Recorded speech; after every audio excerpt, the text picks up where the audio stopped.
To convening of the Massachusetts Gaming Commission. Today is April 3rd, 2025. It's approximately 10:04 a.m. I'm Jordan Maynard. I'm serving as chair. It's meeting number 550, if I didn't mention that. And we're holding it virtually, so we will do a roll call. Good morning, Commissioner O'Brien. Good morning, I'm here. Good morning, Commissioner Hill. Good morning, I'm here. Good morning, Commissioner Skinner. Morning. And Commissioner Broder will not be on for now. All right. Let's turn it over to the Director of Sports Wagering. We're going to get some quarterly reports from all the operators. So good morning. Good morning, Chair and Commissioners. I am going to turn it right over to Compliance and Operations Manager Stefan, who will walk us through the agenda today. Thanks, Carrie. Good morning, Commissioners. We're back with our sports wagering operators quarterly presentations. Just a few notes before we get started. We do have individual executive sessions available for each operator. And another note is that we have also asked our operators to report on their fiscal year numbers in addition to their Q4 metrics. So we'll go ahead and get started. The first operator on the agenda is FanDuel.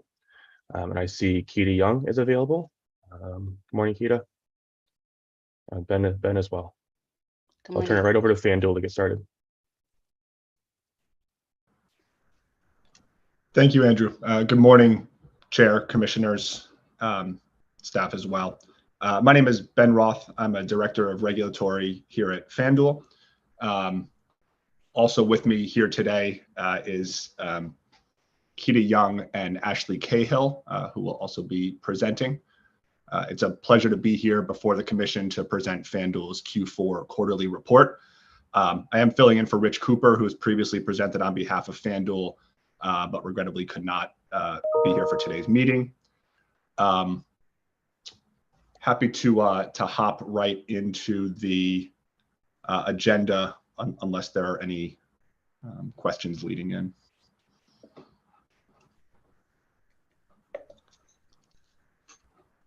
Okay.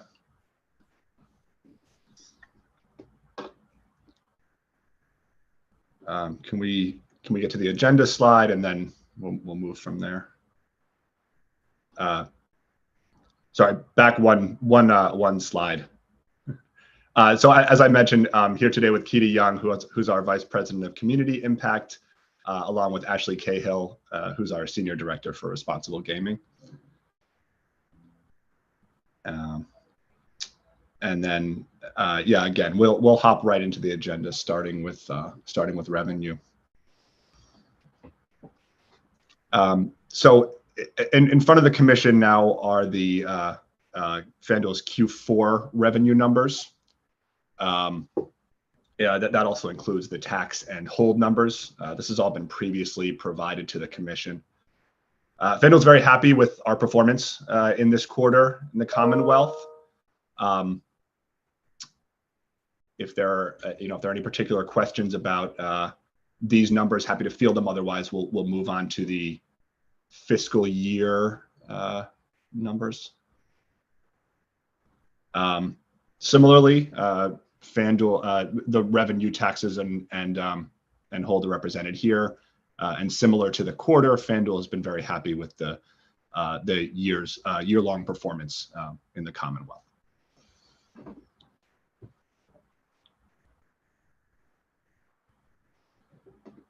So now hopping into FanDuel's compliance report, specifically related to underage metrics. I believe the numbers have previously been discussed with the Commission, but as I go through them, I'll describe what each category represents. So the top line is underage registration attempts. So these are individuals who may have tried to sign up for a FanDuel account, but entered a date of birth that is under the legal age to establish a sports wagering account in the Commonwealth. And our KYC process puts a stop on these registrations before they are able to be successful.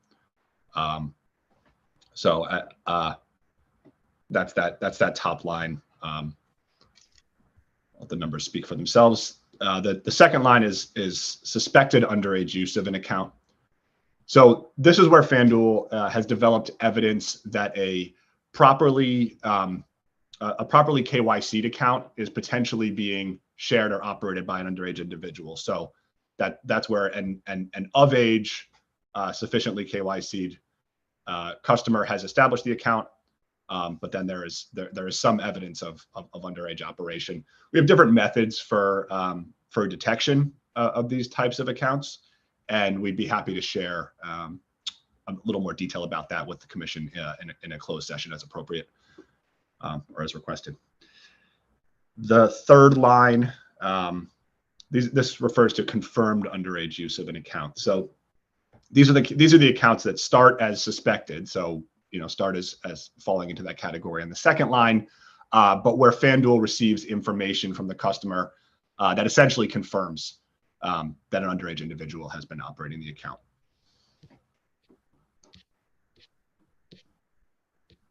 I'll stop there for a moment. If there are any questions or Commissioners, do we have any questions on this? Understanding that we got to ask as much in public as possible, of course. So, sorry, Mr. Chair. This is Commissioner O'Brien. I'm wondering if you get confirmation that an underage person was using the account and there's some complicity with the holder, what's the consequence to the holder of that account? That account will be permanently suspended at that point. And then are they notified they can't create another one? Or I take it because they go through KYC and it would get flagged as banned? Right. That's correct. Okay. Thank you.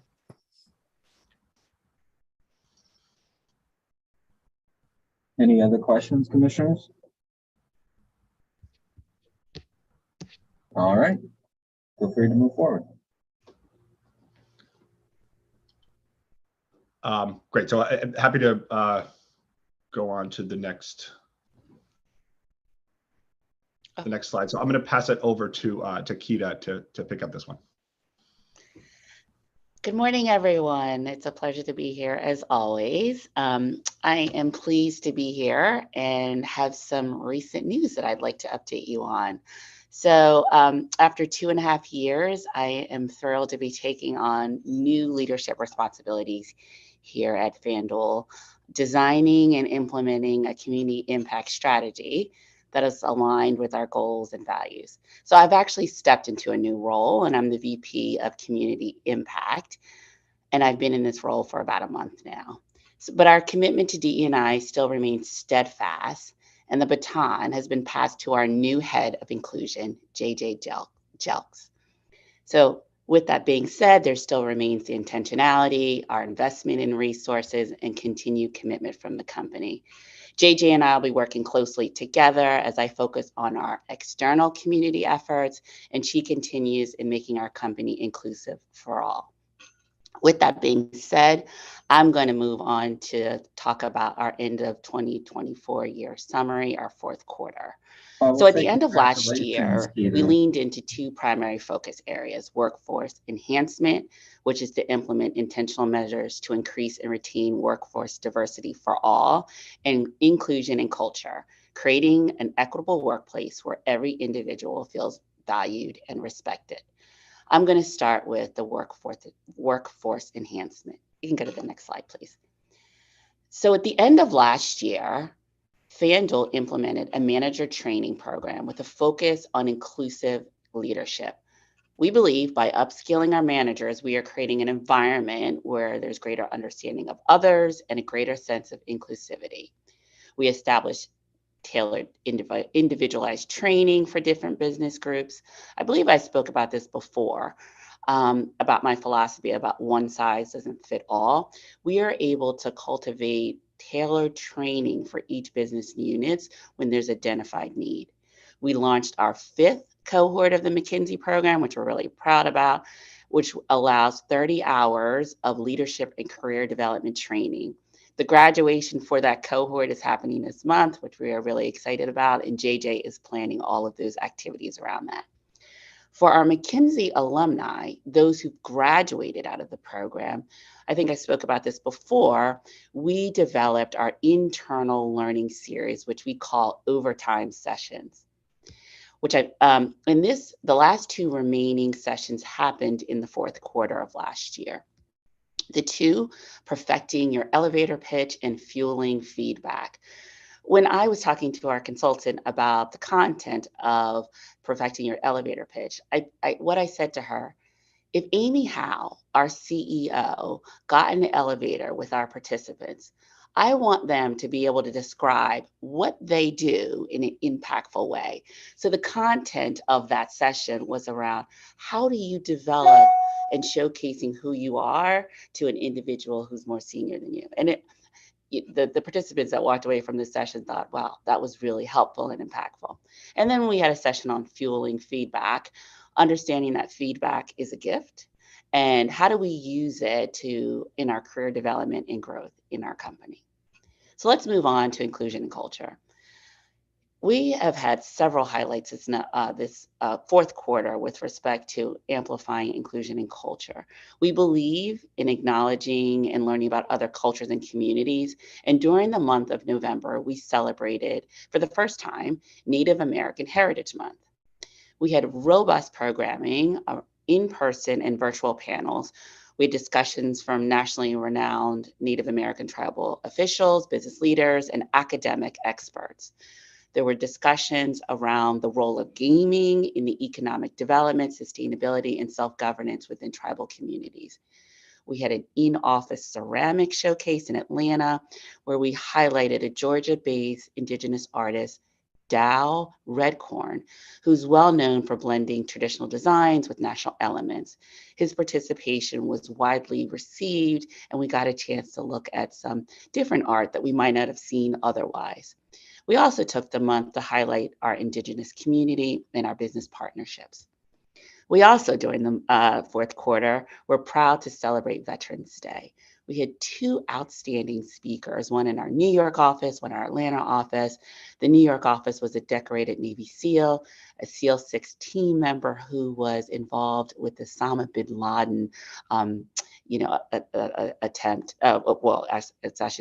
assassination, which was really interesting. And then we had a U.S. Navy Super Hornet pilot in our Atlanta office. Also, in the fourth quarter, we were able to participate in Women's in Sports Emerging Leaders Program. I've spoken frequently about our partnership with WISE. This is when we're able to send several of our colleagues to this developmental program. I included, if we could go to the next slide, just a summary of the experience for these individuals, which many of them commented were life-changing. Our commitment is real, it's tangible, and we're really making a difference for those in our community. If we go to the next slide, measuring our progress, workforce diversity. So we believe in transparency and accountability, and I'd like to touch on our workforce metrics. When we look at our minority representation, including last year, we are at 37.7%. Our female representation was 31.4%, and our veterans representation remained consistent as 0.4%. And as you all know, we just started with our self-ID campaign, gathering the information around veterans representation. So we're proud to be able to present those numbers. The next slide, please. Our inclusion program, which we're going to call Inclusion for Impact Program. I've talked about our partnership with Supplier.io, and through that, we are now able to give accurate reporting numbers. So currently for Q3, we are around a little bit over 26 million with respect to diverse spend. In Q4, it was 25 million. Massachusetts spend in Q3 was 13,000. We had an increase in Q4 about 23,000. Our program is now in the embed phase. And as I spoke about before, we have a dedicated procurement resource that's actually operating and working with our Inclusion for Impact program and governing that. So in closing, I'm sure you can all see that FanDuel remains deeply committed to all of our efforts as we've seen quarter by quarter.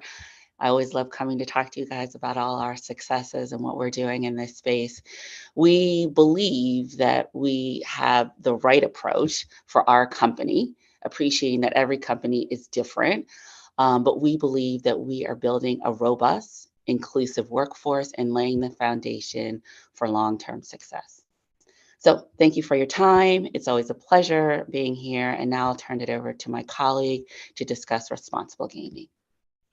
Can I Mr. stop Chair? the conversation for a second? Kita, I was trying to I'm tell you, sorry. congratulations. Oh, thank you. Thank you. And Excited. congratulations to you and your team. Thank you. And I'll add, first I'll say to you, Kita, you can run, but you can't hide. I like how you tried to skate over the fact that you are leaving this space. I'm grateful that you are not going to be too far away.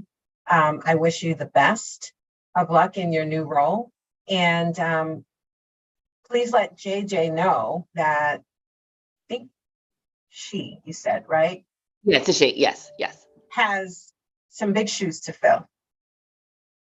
Thank you. Thank you very much. We're working very closely together on this. So yes, thank you. I do have a question about one of the slides. So on the workforce diversity, Yes. am I seeing goals represented here? I don't think so, right? That's not depicted in the slides. So we actually, our goals are, we haven't put numerical goals, Commissioner Skinner, with respect to our numbers. Like I think I've talked about before, we're actually measuring success in terms of our improvements within the space and what we're doing, our actual activations, right? And our goal is to make sure that our numbers are improving, which they are, instead of going back. So with this information right here, I am also JJ, I'm no longer Kita, but JJ will be providing the actual quarter by quarter measurements to our leadership in terms of where they are within the space of diversity from an ethnicity and gender perspective. Mm-hmm. And so perhaps you don't remember, I think you were at the, you've been with us from the very beginning, if I remember correctly, so at licensure, as we were reviewing the application. And even since then, through all of these discussions, not just with FanDuel, but with other operators, we've been pretty clear that what this commission would like to see are goals for workforce diversity as well as supplier diversity. And I seem to recall that there was some goals or some initiatives that FanDuel hoped to have in place by 2025, this year. Yes. So, I mean, I can't speak to what FanDuel represented at that time clearly, but I do have a recollection that you had been brought on board to help lead the way in identifying those goals. And so that is something that I at least will continue to hold FanDuel to. And I would hope that will also be passed on to JJ as sort of a request from this commission. I hope I can speak on behalf of the commission when I say this, that is something that we are looking for FanDuel to deliver on. And if we could get, for the next quarterly update, if we could get sort of a progress report as to how you are attempting to move toward those, identifying those goals and adopting those goals, I'd appreciate that. Yes. Thank you. Thank you. I will take that back to JJ. Thank you. We have long memories here, Kita, at the Gaming Commission. I appreciate that.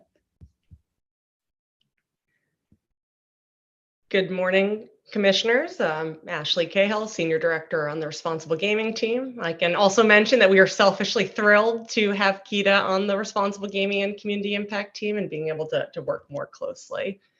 I'm going to kick off with a snapshot of our voluntary self-exclusion metrics for Q4 and timeout data.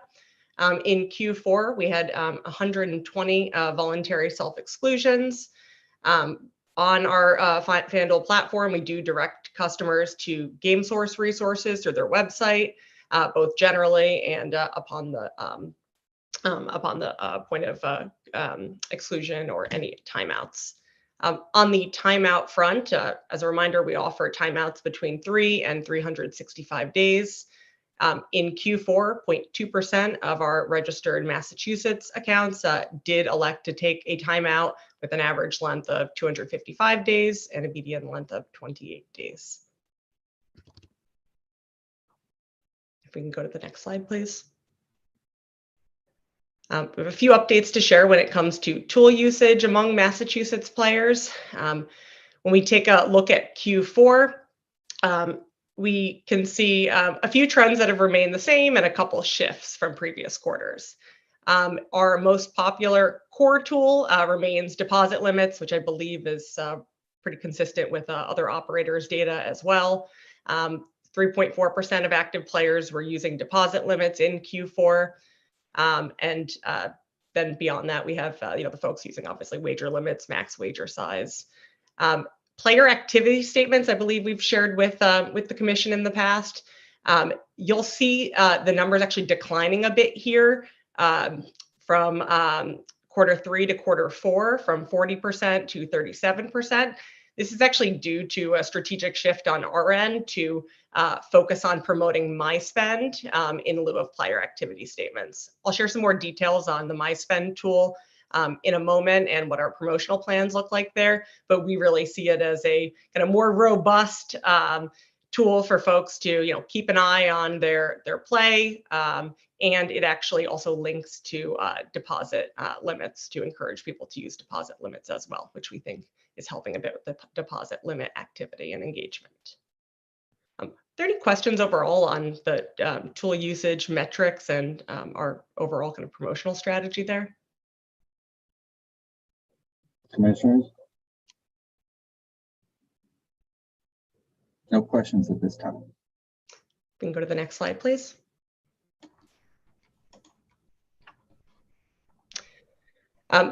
Just before we press play, just to share a little bit about our My Spend tool. This is a tool that we launched in Q3 of last year.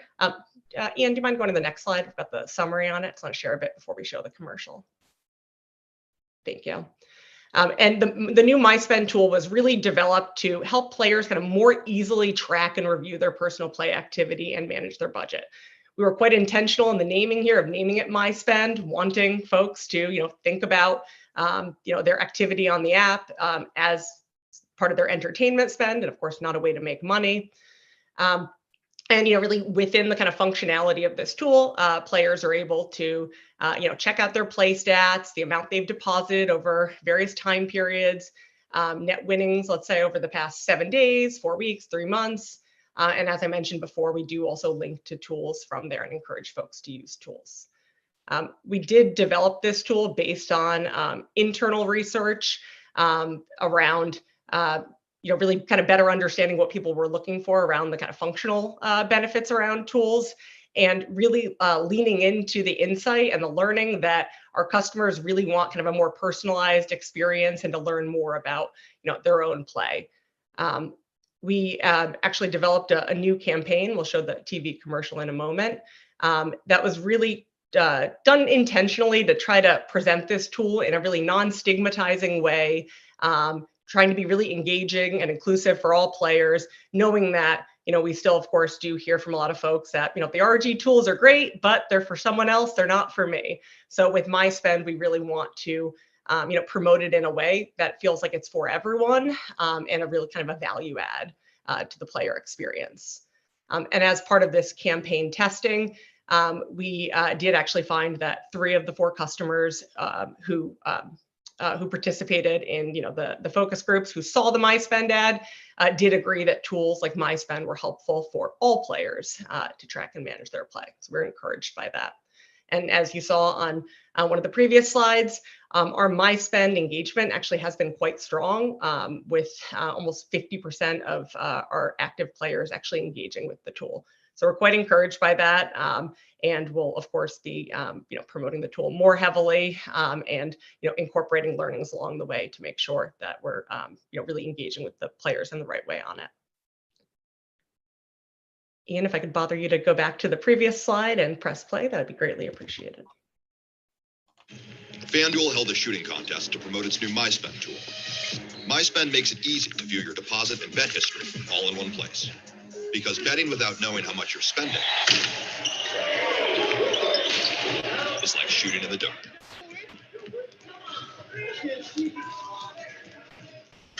See the whole picture. Make FanDuel's MySpend tool part of your system and stop shooting in the dark.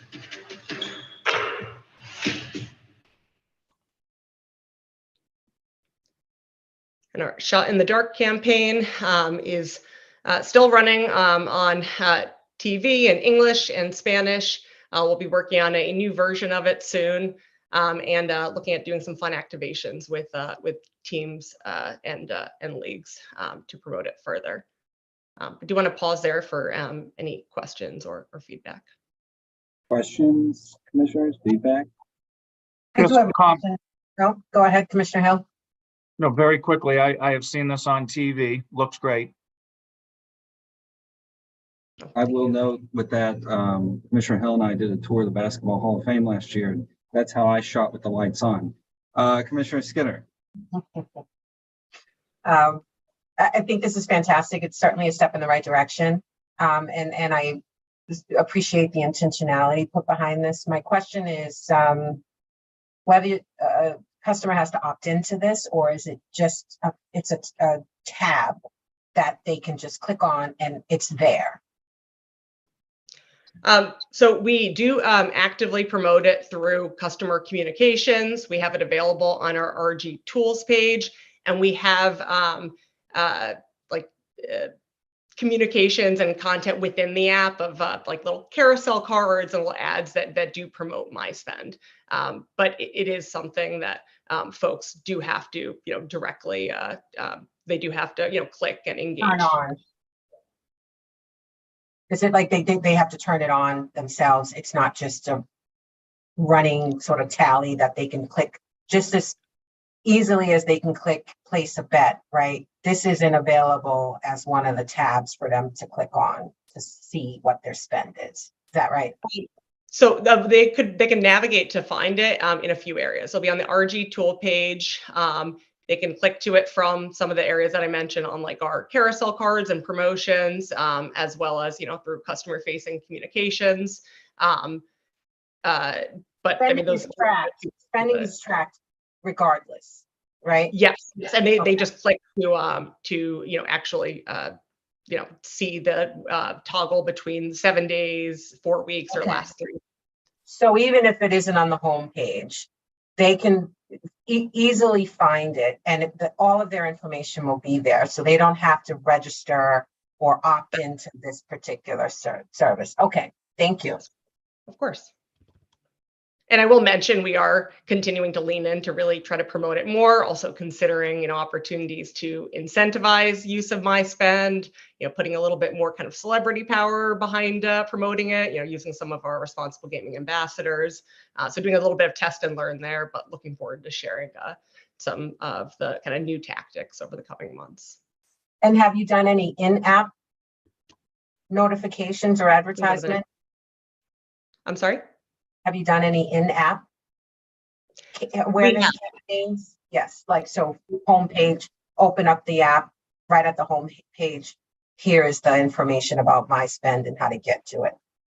Yep, we have it promoted a few different places in the app, through kind of carousel cards, through some of the kind of promotional assets. And we also do email customers with promotion of MySpend to raise awareness with a new tool.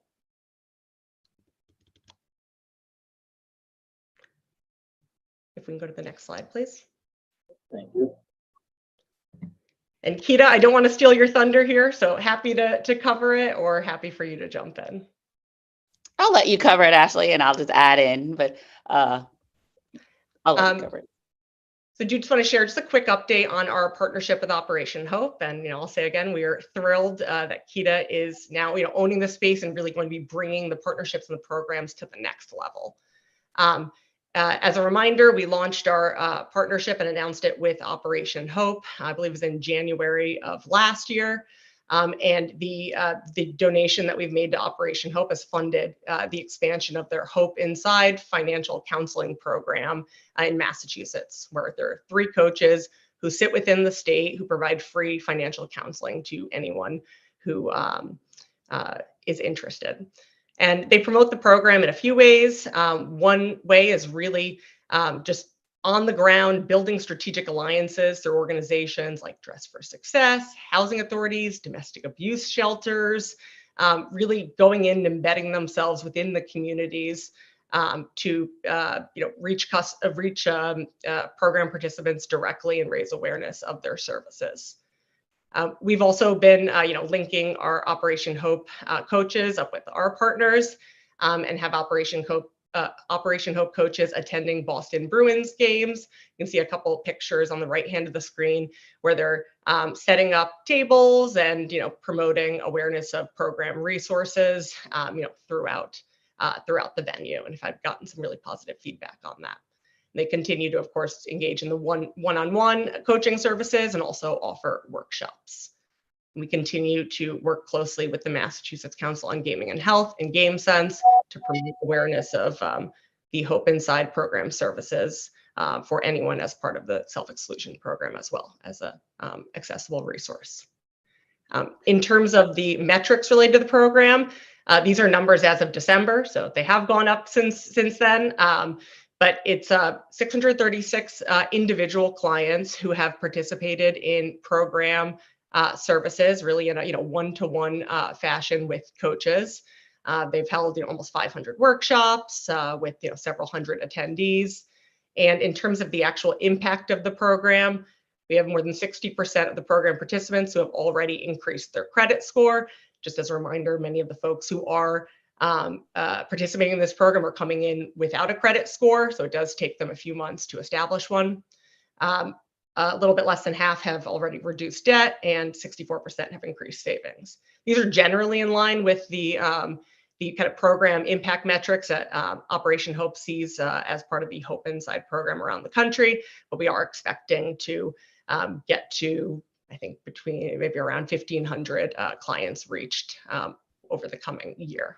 Looking forward to sharing more about the partnership and its impact in the coming months. Actually, I just do want to add, next week, the Operation Hope will be at the Bruins game. I make sure that's happening.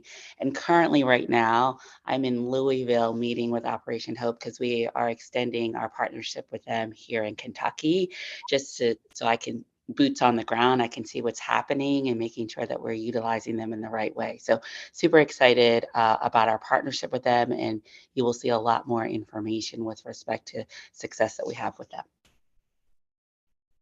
The locals say Louisville. Louisville. Oh, I know. Thank you for the correction. Louisville. I hope I get it right.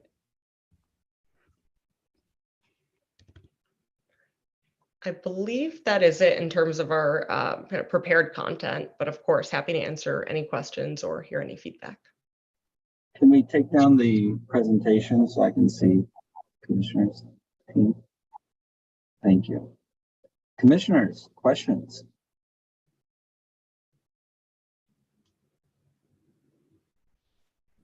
There's a great March Madness ad from a few years ago, Keita, where they debate how to pronounce Louisville. And it's a great ad. You should look it up on YouTube. I should look it up before I start speaking out here today. Charles Barkley, I think. Charles Barkley's in it. All right. If there's nothing else, I think we'll turn it back over. We'll, of course, extend our appreciation to everyone. Ben, Ashley, Keita, Colin's coming up. Sorry, Keita. Trying to go through all the boxes who are here, but we'll move on to the next presentation. Thank you. Thank you. Thank you, FanDuel. Up next, we'll move over to Bally's, and I see Director of Compliance, Kim McAllister. Good morning, Kim. Morning. Let me share my screen with everyone.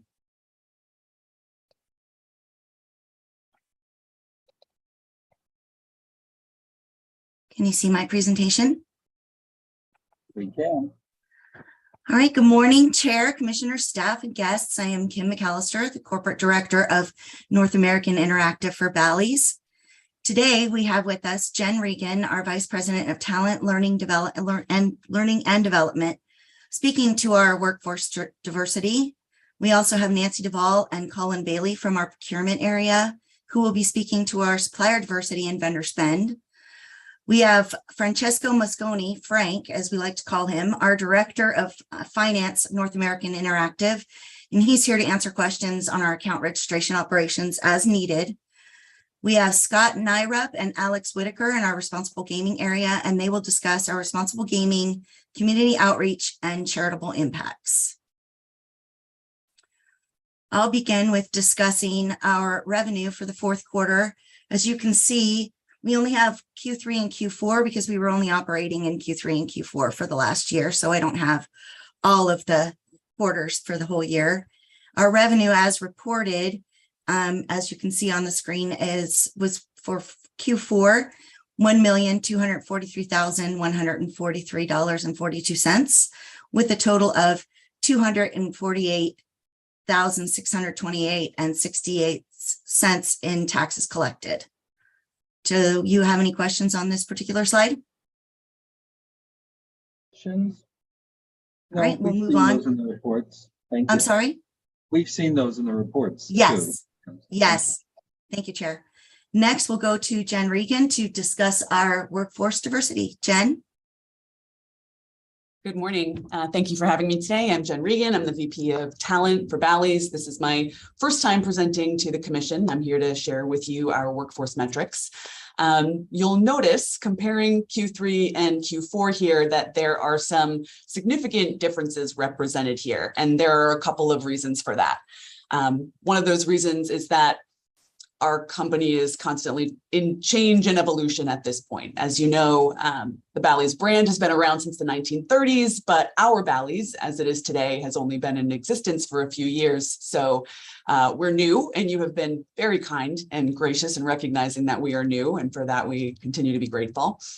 As our interactive business right sizes, reorganizes for efficiencies, and kind of settles processes and procedures, different people and areas have been responsible for providing this reporting and have perhaps interpreted things in different ways.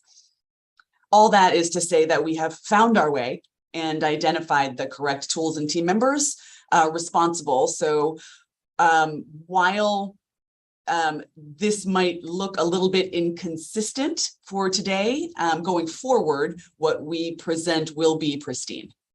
That being said, we at Bally's remain committed to casting the widest possible net in our efforts to attract and retain a diverse group of team members in order to ensure increased creativity, innovation, enhanced decision-making, and problem solving, which we believe ultimately leads to a stronger, more responsible, better company situated to meet deadlines, provide accurate data, ultimately service our guests.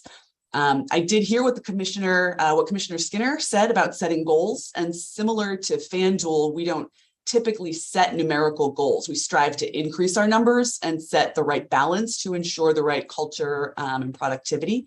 But understanding that expectation, we will prepare to speak to that in more depth in the future with future presentations.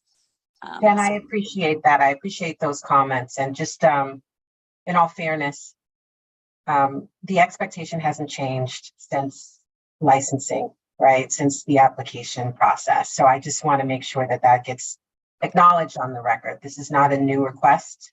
It's not a new expectation that the Commission is setting suddenly. And so once again, I appreciate your acknowledgement that this is something that is going to be required over the next several months. And so hopefully by the next time you appear before us for the quarterly, you'll at least have some movement towards, or you'll have adopted some goals or some significant movement towards adopting those goals. Yes, understood. Thank you.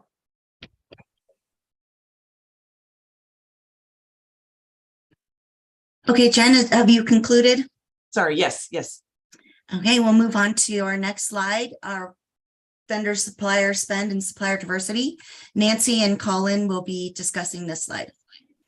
All right. Good morning, Commissioners. My name is Colin Bailey, and like Jen, this is my first time speaking in front of you. I'm the VP of Procurement. I just started at Bally's in March, so please be kind. And I wanted to join today to talk about a couple things before I introduce Nancy, who oversees supplier diversity. So we're going through, to Jen's allusion, a transformation related to processes and systems. And so we just put in place new financial and procurement systems from a procurement to payments process standpoint. And so when you look at these numbers, they reflect mostly the casinos and resorts side of the business as well as corporate. And we're looking to accurately and correctly incorporate the interactive side of the business, which has a lot of international and some North America as well. But I'm going to pass it now to Nancy, who oversees supplier diversity, tracking, and reporting, unless you guys have questions for me out of that.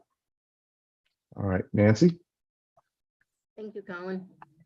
This is also my first time presenting. I'm a procurement director overseeing the analysis and supplier diversity for Bally's.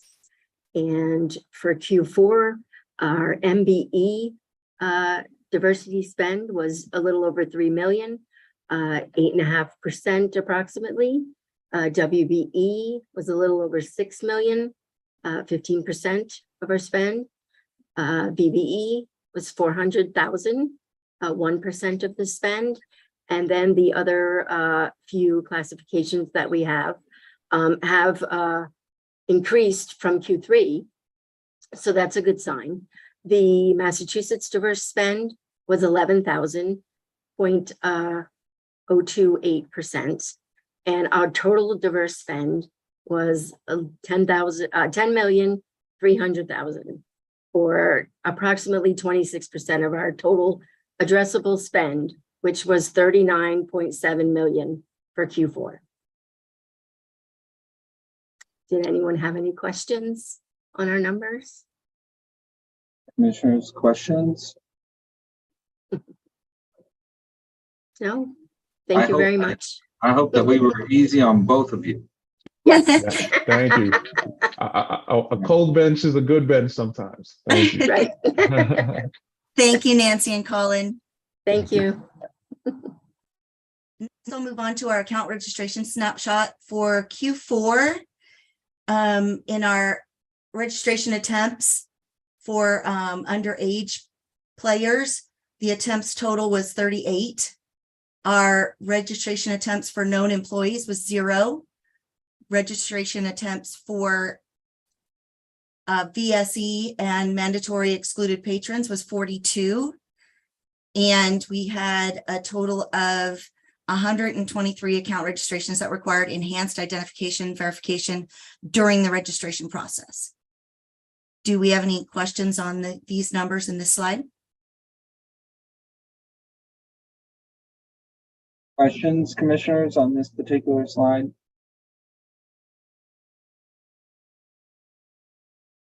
Move forward. The next slide is discussing specific to our underage. We had 0 self-reported underage accesses and 0 underage investigations or reportable underage incidents for Q4. Do we have any questions on this? Back to the last slide. Yep. Oops, sorry. All right. I'm just trying to see the difference in the registration attempts versus the reported access. I'm assuming that's what the two slides are showing, right? Attempts versus Actually creating an account and having access to an account. Yes, we had 0 because we stopped it at the registration attempt level. They didn't even get to fully create an account. Got it. Okay.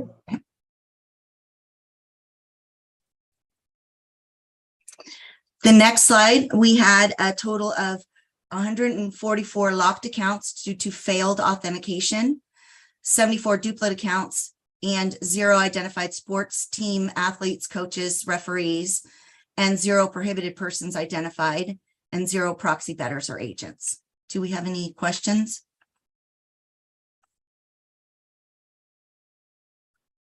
Not at this time from me. Commissioners? think we're good. Next, we have Scott Nyrup. He is our Global Responsible Gaming. And he will be discussing this slide on responsible gaming.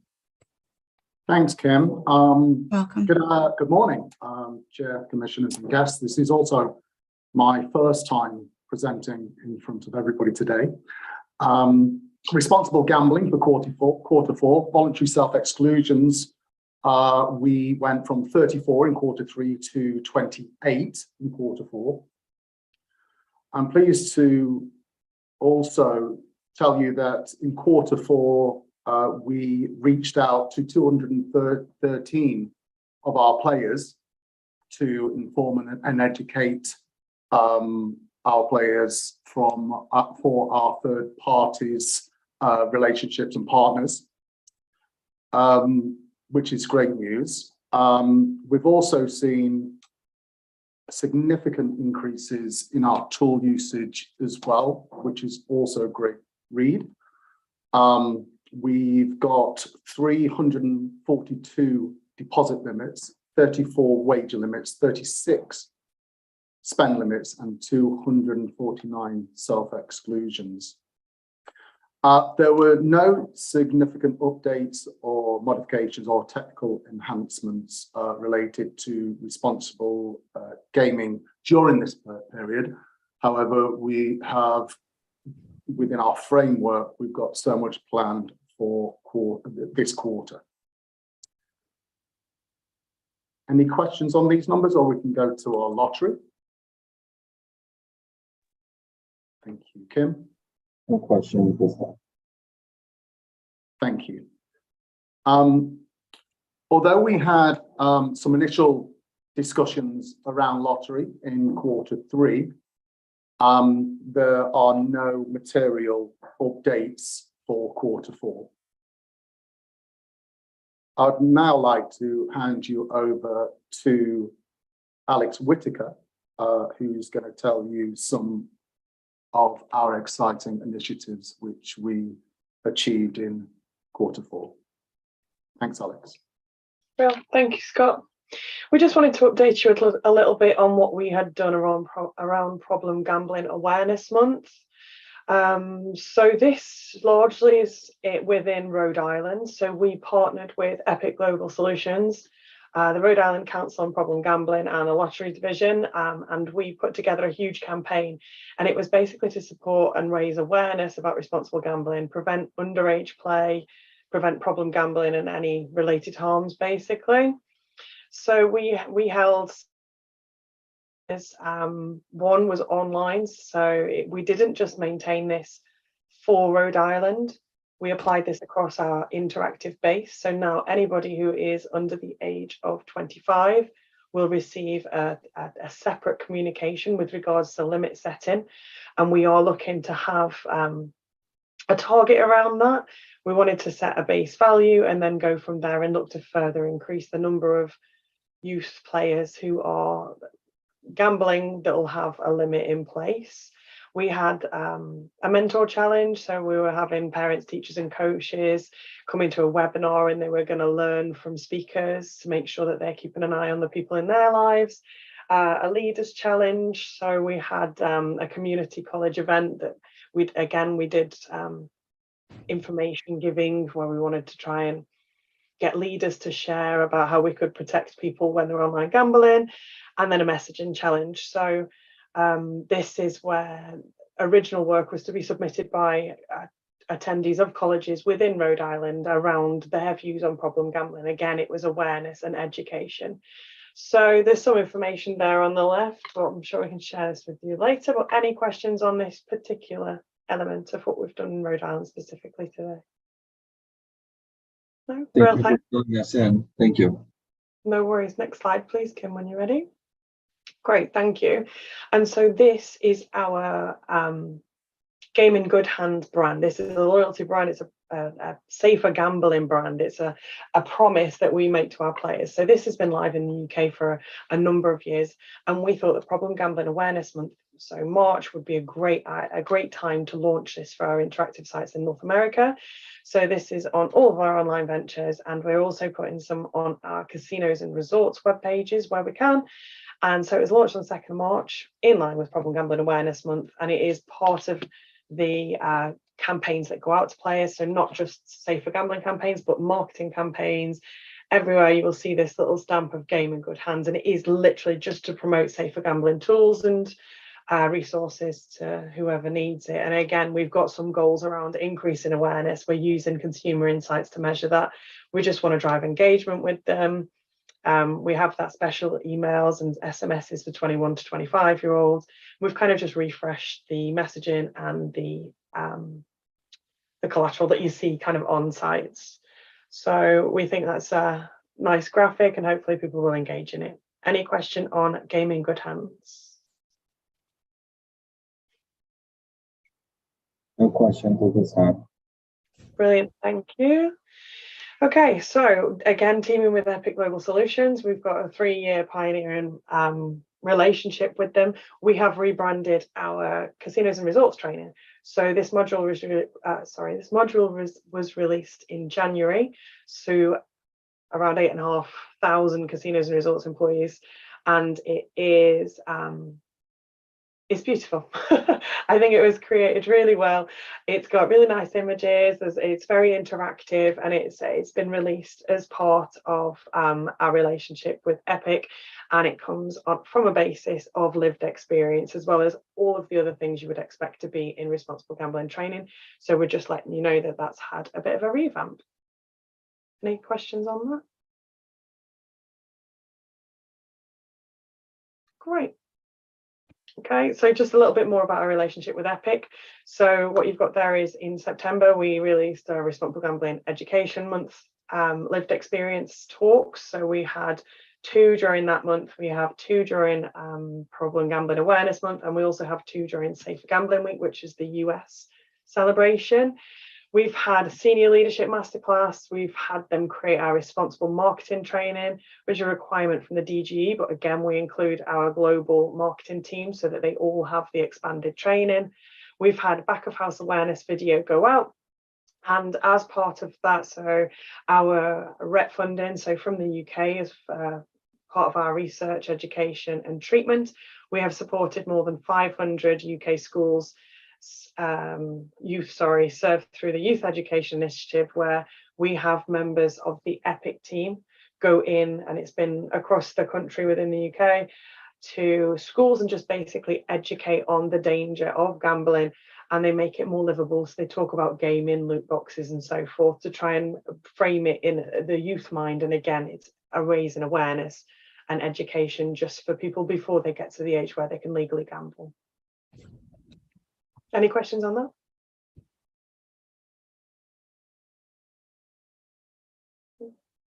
None right now.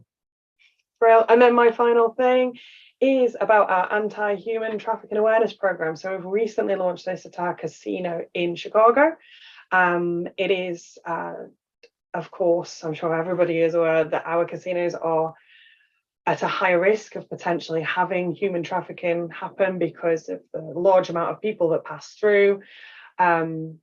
So we've launched an anti-human trafficking. We've created Be Red as our pledge, so be responsible, educated and diligent. We have collateral all around the casinos for people passing through, as in customers. We have it for staff. They're going through sessions every week. They're going through quizzes. We're having education and awareness things just so that we can raise an awareness of human trafficking and hopefully help generally eradicate, spot, report, and help people in our casinos, whether they're working or as a customer, just be safer than they were before this education program. And that's all from me. Thank you. We appreciate it. Thank you for keeping us updated. You're welcome. Any further questions on the presentation from the commission or the chair? Can we take the slides down, if you don't mind, the slide deck? I like to look at it. A lot of boxes. Commissioners, anything we have to ask for Bally's, understanding that this is their first report? Second. I think we're good. Thank you all for coming, and thank you for sharing what's going on both here in Massachusetts and in other jurisdictions. And with that, I think we'll kick it back over to sports wagering. Kim. Great. Thank you, Kim. Thank you, Bally's. Up next on the agenda, BetMGM. I see several members from BetMGM available. Start maybe with Sarah. Good morning, Sarah. Hello. Hi, Sarah. My team to join. Chair, good to see you. It was great to see you last month in New York. Commissioners, thank you, and staff for having us. Looking forward to presenting Q4 and our annual numbers.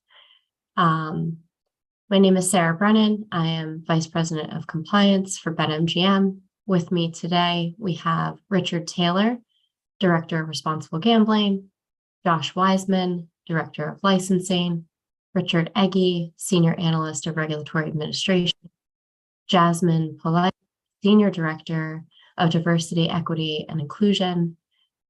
We also have Andrew Souls, Senior Manager of Suspicious Activity and Fraud, and Mark McLaughlin, Manager of Suspicious Activity and Fraud.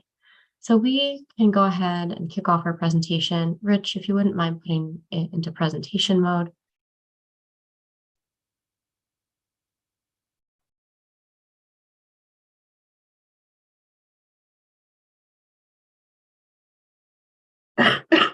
A little under the weather, excuse me.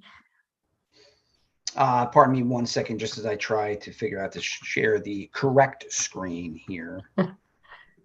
This happened last time too. My apologies to everybody at large.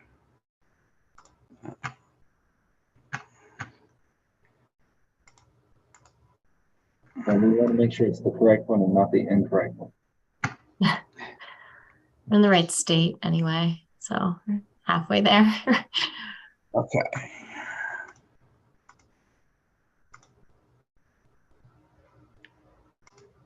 Does that look better there? Just a black screen, my friend. And it is, but it's an attempt. I feel like is it just a lag? No, for some reason we switched over to Windows 11. So there are new experiences that we have here. So I will end up, let's try it this way. It's okay. If you can't share it in presentation mode, it's no problem. Obviously, the commission hasn't been, has seen the slides, so you can go ahead and just share it. And I'll make it as big as possible. So my apologies. Okay.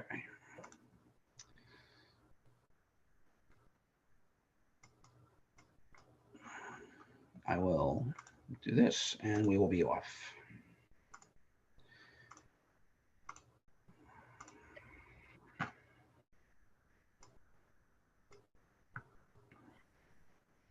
Can everybody see that now? Yes. Okay.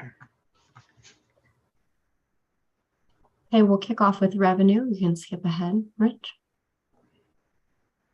In the fourth quarter, we were just about 12.6 million in revenue, 2.5 million in taxes collected.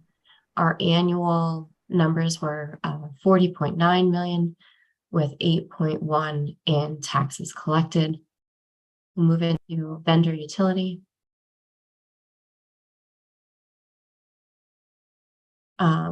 You can see that quarter over quarter for diverse vendor spend was pretty consistent, 1.9, in annual 6.7 million.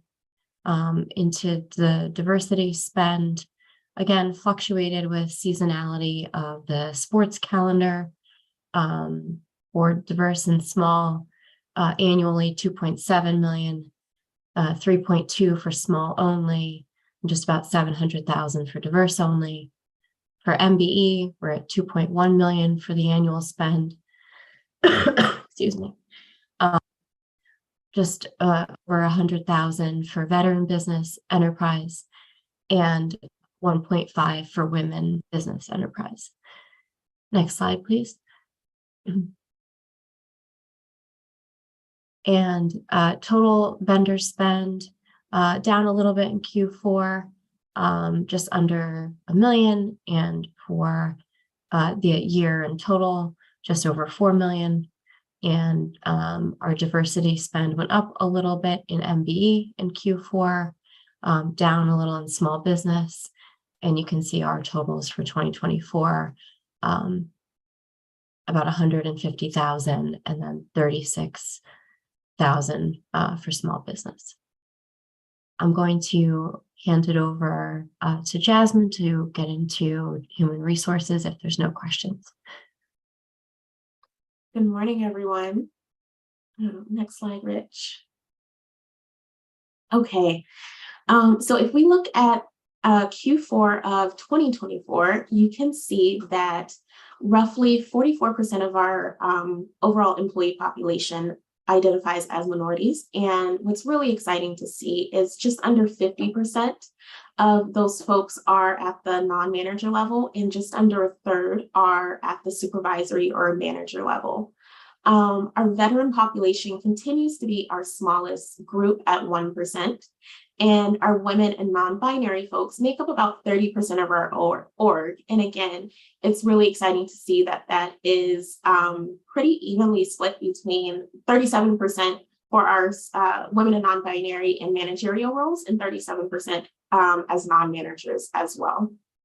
And then about 1% of our population are Massachusetts residents. When we look at our Q4, where we ended in 2024 compared to where we were at the end of 2023, we actually increased our headcount by about 5%, or 281 folks.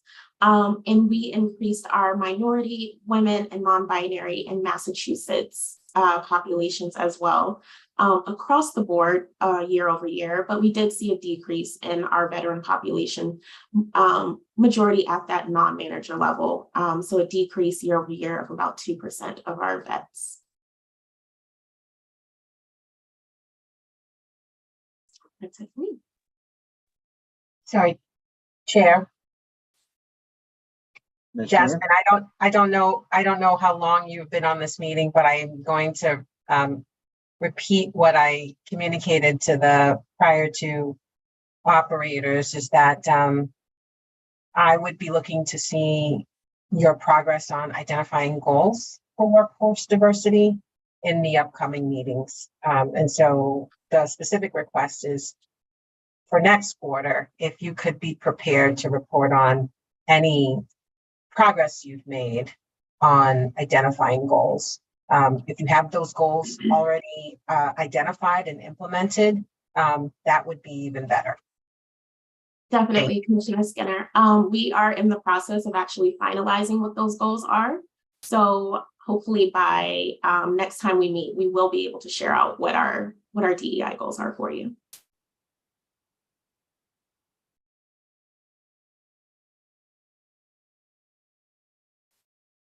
Okay, I think I'm up. Good morning, Chair, Commissioners, and staff. Rich Taylor, Director of Responsible Gambling, and I'll start by discussing our underage investigations and confirmed access numbers. Slide, please, Rich. So in 2024, as reported in previous meetings, we had one confirmed case of underage patrons gaining access to the BetMGM platform in Massachusetts. My apologies that we did not include the other numbers around investigations, but I can tell you verbally that in Q4, we had 9 suspected cases of underage patrons that were investigated by our suspicious activities team that were determined to not be actual underage patrons gaining access. So for the entire year of 2024, we had 1 case of confirmed underage access, and in Q4 we had 0 cases, but 9 cases were investigated by our team. Next slide, please. Going into our responsible gambling numbers for the year and the quarter. Next slide. We did see an increase in Q4 of RG tool usage. And I think this slide tells a good story as it relates to how we've been promoting the responsible gambling tools through both our direct communication with patrons throughout the year, our carousel advertisements of the responsible gambling tools, and I think most notably the Connor McDavid responsible gambling commercial that we debuted in March of 2024, which highlighted the importance of using responsible gambling tools within the BetMGM platform. So I am delighted to see the increase, although I do admit that 3.5, 3.9, 3.5 are certainly statistically low numbers, but for those who are using these tools, they are likely receiving significant value in helping them maintain their budget and stay within their healthy levels of play. On the cool off and self-exclusion side, you'll see there that the numbers remain pretty steady around the 0.5% data point there for cool off, and then the 0.1% for actual self-exclusion itself. I think this is going to continue to be a challenge for us, but it's nice to see the progress in the bars that are increasing here as it relates to our responsible gambling tool usage rates. Next slide, please. Cool off stats, pretty steady across the board until you get to Q4. I think the logical theory here is that in Q4 it's the holiday season, and so players are using the ability to take a break from the platform so that they can prioritize other expenses in their lives. And so it's good to see that number be what it is. To me, that shows that the Massachusetts bettor is self-aware enough to know that they need a break from time to time, especially around the holiday season when there are other priorities that are far more important than betting on BetMGM. So I'm delighted to see that increase, and hopefully we'll continue to see more engagement of all of our responsible gambling tools going forward. Next slide, please. Before we get to the lottery portion, are there any questions regarding responsible gambling? Any questions? I will note just for the record that Commissioner Berger has joined us off camera. So, but feel free to move forward, Rich. Excellent. Lottery section, please. Next slide. So we continue to engage in discussion with the Massachusetts Lottery to explore a future partnership. But as noted previously, we do have on-property lottery engagement at the MGM Springfield property, our parent company. I don't have anything further to add at this time.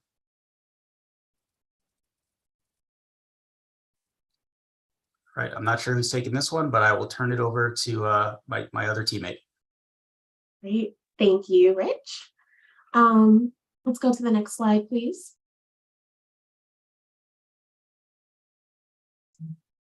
Okay, so some of the work that we've done to continue to build an inclusive workplace continues to evolve. And in Q4, we launched our twice annual workplace experience survey. And I worked with both our talent management team who manages our experience survey, as well as our people business partners, to really help leaders understand what wins they're seeing and where opportunities exist, and to start to develop some action around some of those opportunity areas and gaps. We are also ensuring that everyone across the business knows what it means to show up inclusively, whether or not they are a leader, a people manager, or an individual contributor. And we have what we call a leadership competency framework, which really breaks out all of those behaviors across every level and the expectations that we have. And so I'm continuing to work with the team who oversees our leadership competency framework to ensure that those inclusive behaviors are embedded and incorporated into that framework so everyone is aligned there. We also completed our year-end review process. And before we jumped into that process, we wanted to make sure that all of our trainings and resources that we provided to folks across the company really aligned with how we wanted to see our year-end process review go. And so part of those updates was actually enhancing our inclusive performance management training to make it more comprehensive, actionable. And so folks were able to walk out of that training with a good understanding of how we want our performance management process to run, and what it means to do that work, what it means to review and assess someone's performance inclusively. And then finally, MGM National Harbor has an annual supplier diversity event, and we were fortunate enough to be a part of that event. And we connected with more than 30 new diverse vendors, as well as small and local businesses, and have since started conversations with them to understand ways that we can partner with them in the future. Next slide. Okay, we have all of our ERGs, which each of you know. If we go to our next slide, in Q4, our ERGs did a lot of different programming. Our Pride ERG led 2 different workshops. The first around exploring cultural awareness, sensitivity, and allyship. And then there was a second workshop that we led that was actually in partnership with PFLAG, all around leading with love. In November, we worked with a few of our tribal partners to hold a panel where we actually invited some of our tribal partners and a trilogy group that we work with to come and speak to BetMGM employees around the tribal partnerships that we have as a company, the history of tribal gaming in the US, and some of the things that we can look forward to over the next year. Some of the community work that we did, if you want to go to the next slide, Rich. In Q4, we held our annual Adopt a Family program, and this is an initiative that we do every year around the holidays to support disadvantaged families in the New York and New Jersey area. And all employees have the opportunity to participate and buy meals and gifts for identified families. And in Q4, we worked with 5 families and raised $6,500 for those 5 families that were distributed to them. And then we also held our annual charity golf event, which is an annual event that we hold to raise awareness around suicide prevention and mental health. Over 70 employees participated. We raised 4,600 funds, and all of that went to the 988 Suicide and Crisis Lifeline. And then finally, next slide. Finally, we partnered with MGM and the USO in November to hold our annual Salute the Troops breakfast. And this is a breakfast that we provide to over 150 service members before they're flown out to Las Vegas by MGM for a gratitude ceremony, as well as other activities that are hosted there. And then we also worked and partnered with the Washington Nationals down in the DMV area to provide more than 11,000 meals to residents across the DMV. That included turkeys, fresh produce, and then winter gear as well. So you can see the photos there in the bottom right with the Washington Nationals mascot, as well as the table that we set up with all of the turkeys that we were giving away in front of our sports book. And that's it. Any questions? Questions? Where did you hold that golf tournament again? The golf tournament, I don't remember the name of the golf course, but it was in New Jersey. Okay. Mm-hmm. I really like that. Thanks. Any questions for our team? Real quick, sorry I'm not on camera. This is Commissioner Broder. I did note the work. I wanted to particularly highlight your work with PFLAG and Volunteers of America. They both are very active here in Massachusetts, doing great work, and so I very much appreciate your support of those organizations. Thank you, Commissioner.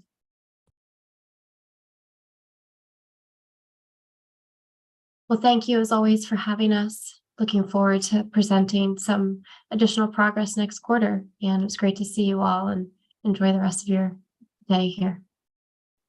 Thank you, Sarah, thank you, Rich and Jasmine, all of those from BetMGM. I can say Rich twice, actually. And it was good to see you in New York. And I will note for the record that Sarah and I had to speak next to each other, and there were no elbows thrown. It was very good conversation. Very collaborative panel. Yep. Good regulatory relationship. Thank you. All right. Thank you, BetMGM. Moving right along. Up next is Caesar Sportsbook, and I see Curtis has joined. Good morning, Curtis.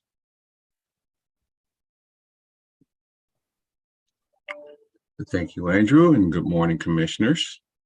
Thank you for the opportunity to present our Q4 report today. Can you see my screen? Yes. Yes, we are good to go there. Very good.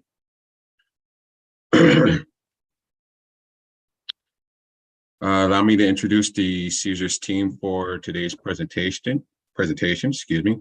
Kirsten Flint, our Senior Vice President of Corporate Social Responsibility and Internal Communications. Lisa Rankin, our VP of Compliance and Licensing. David Schulte, our VP of Procurement. Caroline Layugan, our Responsible Gaming Program Director. Greg Schimber Copley, our Director of Diversity, Equity, and Inclusion, as well as myself, the Digital Compliance Manager.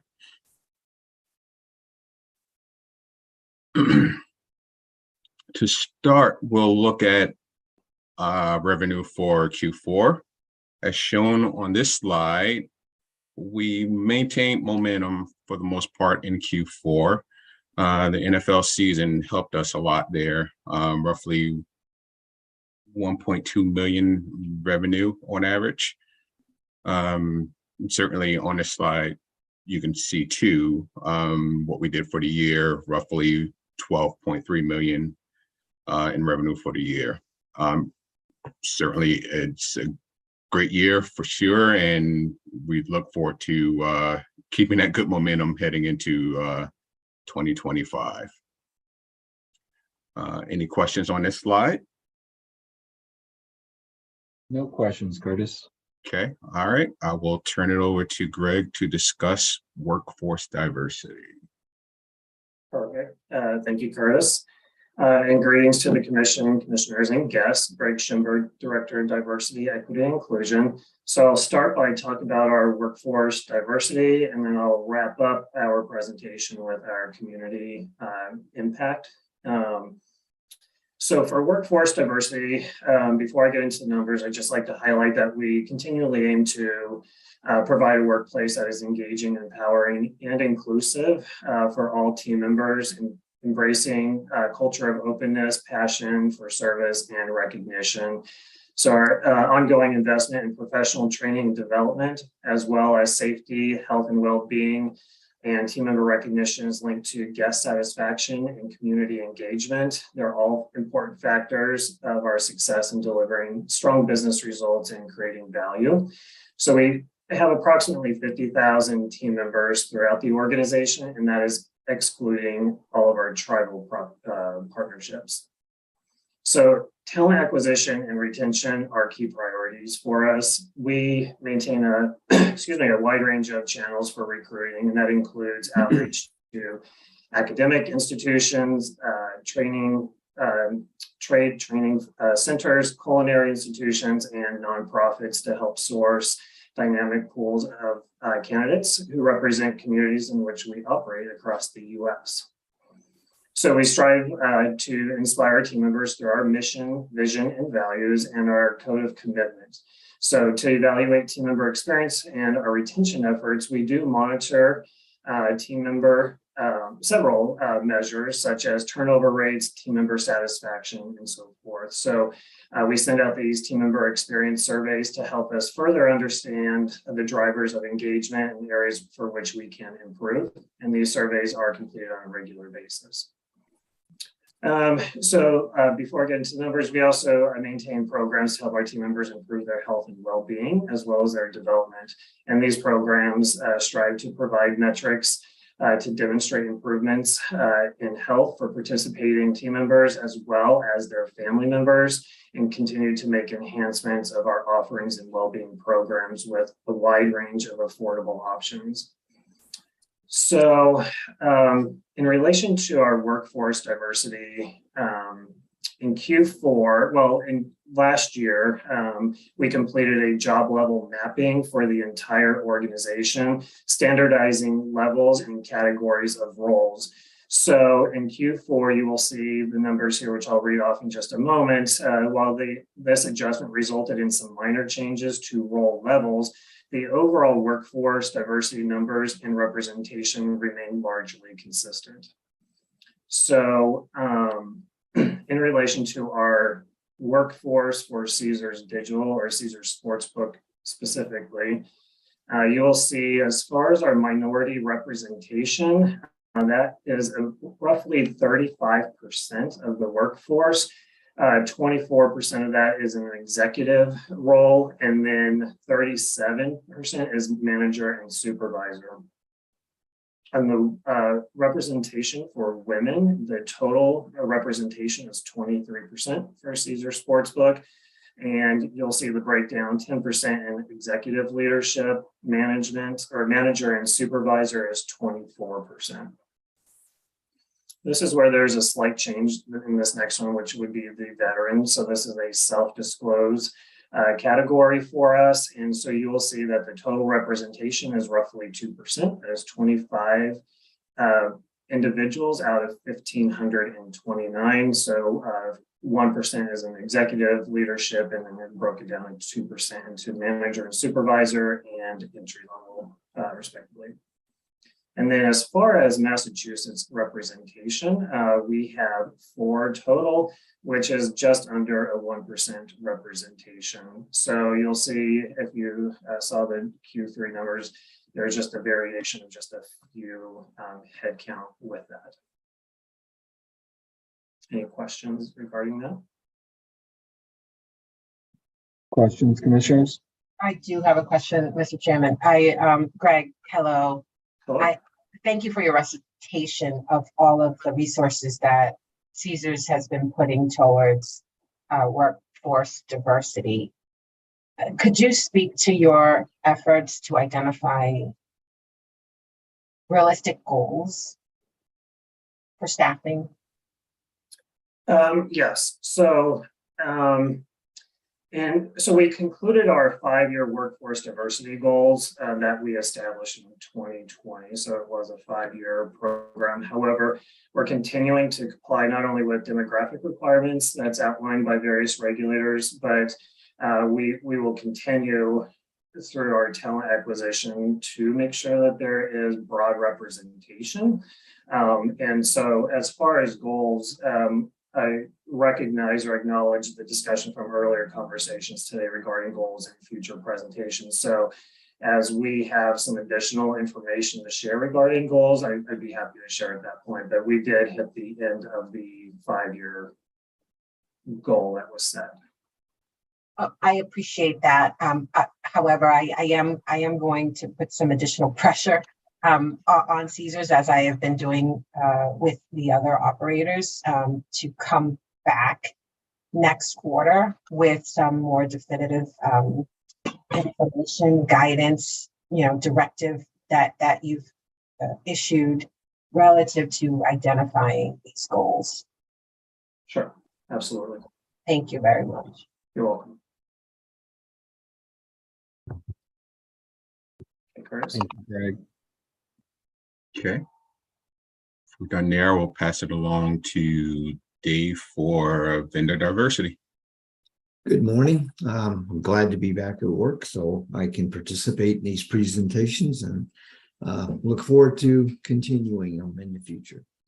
I apologize in advance. I have my video on, but all I get is a black screen. So I will continue. As you can tell from the chart that you were seeing, the statistics are anticipated company-wide vendor spend for Q4 in 2024, which are not validated as of yet. The prior 3 quarters have been validated and updated accordingly. This data of the company's total spend is at all of our properties, while we look at the diversity spend percentages based on total addressable spend dollars. Also, for the first time in quite a long time, we had a drop in diversity spend from quarter to quarter, but we feel that we will be able to increase this spend in 2025 based on a couple of strategic moves that we made within our regional purchasing and also our ongoing efforts to re-engage with Caesars Digital. We are rolling out and have spoken to them about participating in our new contract system, which then gives our strategic sourcing team visibility to look at and identify diverse vendors and hopefully persuade them to move to those diverse vendors. As you can also tell from the chart, our Q4 diverse spend in dollars was greater than our Q1 and Q2 diverse spend in dollars.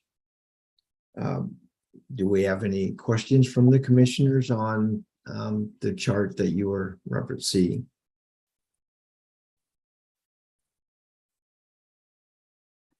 No questions at this time. Okay, if there are no questions, then I will pass it back to Curtis.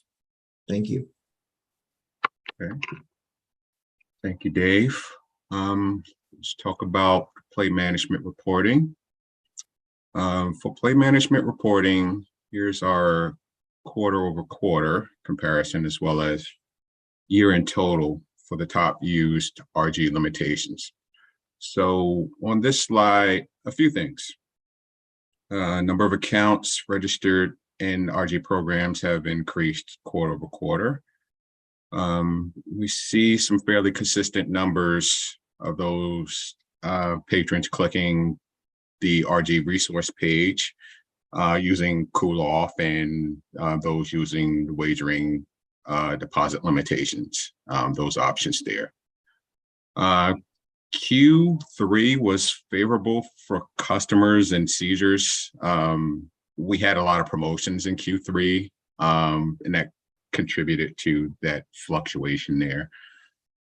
However, overall for the year, as we can see, we continue to see consistent usage of our RG tools for the patrons on the platforms. And, as always, we'll continue to provide the commission with more insight on patron usage or any trends that we see with our RG tools heading into 2025. Any questions on this slide? Okay, not moving on. Prohibited player monitoring. We had 4 accounts in Q4 that were flagged by the system, which resulted in a detailed investigation. And upon review, all 4 resulted in suspicious underage activity for the quarter. On the slide as well, we can see the year totals. We have 15 and 17 respectively for those categories. Any questions on prohibited player underage monitoring? This slide here. Chairman? Commissioner Hill. I think there was a question asked earlier, and I'll ask it again. Once there was identified of suspicious underage activity, what did Caesars do with those accounts? We closed the accounts. We suspended them. Thank you for that. That's all I have, Mr. Chairman. Thank you, Commissioner Hill. Commissioners? All right, Curtis. Okay. I'll turn it over to Caroline to discuss responsible gaming. Great. Thanks, Curtis. Good morning, Chairman Maynard and honorable commissioners. Happy Thursday to you all. Presenting live from Viva Las Vegas. So let's talk about our Massachusetts VEPs. Quarter over quarter, you can see that Q4, we did have a positive impact with a total of 124 voluntary Massachusetts initiated exclusions, which is a great uptake. It gives us a visual that our online customers in Massachusetts is taking advantage of the exclusion program that's offered. So all these exclusions for 2024 totaled to 435. There was 23 initiated in Q4. All these exclusions, as I previously informed everyone, are entered into our proprietary responsible gaming application. Now, these Massachusetts VEPs are excluded not only in Massachusetts, but across our brick and mortar gambling facilities, in addition to our online gambling products. So any questions before we move on to the next slide? No questions. Okay, great. So we move on to training. We ramped up our training in Q4 of 2024 in preparation for the holiday season. As you can see here, I've broken down the training programs that were administered and at various levels, beginning with our responsible gaming chair. Now, we do have identified team members in a supervisory and above level who assume the responsible gaming chair role and duties.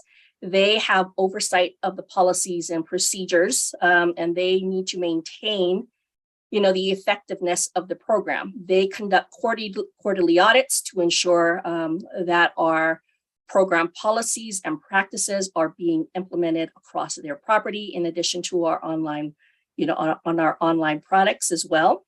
And we held trainings in November and 2 on December. So again, very important role for the RG chair. Not only are they the RG chair, this is in addition to a team member's primary role. So the primary role of the team member could be a casino cage, casino operations manager. They could be someone from our loyalty program, but they're taking on this role, and assuming the accountability to ensure our robust program is adhered to and implemented across the property and online. The second tier training is our responsible gaming administrator. Now, the administrator has a quite important role as well. They administer both the admin side of the program along with technology support. They pretty much maintain the RG application duties and functions, and they assist the RG chair with our technology support system. So we did have training in October and November of last year. The foundational program of our team members include the responsible gaming and ambassador role. This role is quite important because this is the human connection. This is where our ambassadors and team members are trained to have a conversation with individuals that identify with having a gambling problem or a problem with their, loved ones, a friend, or someone they know of that could be potentially risking having risky behavior in a problem gambling, position. So what they're taught to do is, have that skill to approach an individual, whether it be face-to-face, through an online chat, or through a telephone call, and initiate our program elements, which include our RG tools. And if that's not enough, they will pursue another conversation to, talk about self-exclusion, which is voluntary either through our in-house program, but in Massachusetts, we proceed with the Massachusetts VEP. So there were several trainings in November, one in December. In Q4 as well, we require all team members to, not all front of house and customer facing team members, along with our Caesars digital team members and corporate team members, to take our annual responsible gaming refresher. So it's an online interactive administered program. Everyone must complete the training by October 31st. If we identify team members have not completed the training, they're pulled off the floor or they're pulled off away from their duties until training is administered. So it's very important to us to ensure all mandatory front of house customer facing team members, Caesars Digital, and all corporate team members, regardless of their level and their position, take the annual training. Also in Q4, we attended the International Center for Responsible Gaming conference on gambling and addiction in October, which precedes G2E. So that's, we did a lot in Q4. We're looking forward to continuing our training. We're going to continue to monitor Massachusetts VEP voluntary exclusions and make sure that we are, we're suppressing these individuals, not only in Massachusetts, but across our enterprise. Any questions?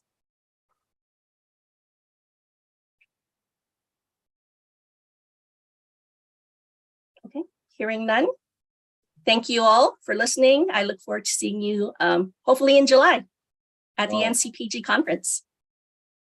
Good to see you, and thank you for joining us from Las Vegas. You're welcome, Chairman. Thank you. Thank you, Caroline. I'll turn it over to Lisa to discuss our lottery engagement. Thank you, Caroline. Good morning, Chair and Commissioners. A very brief but important slide here.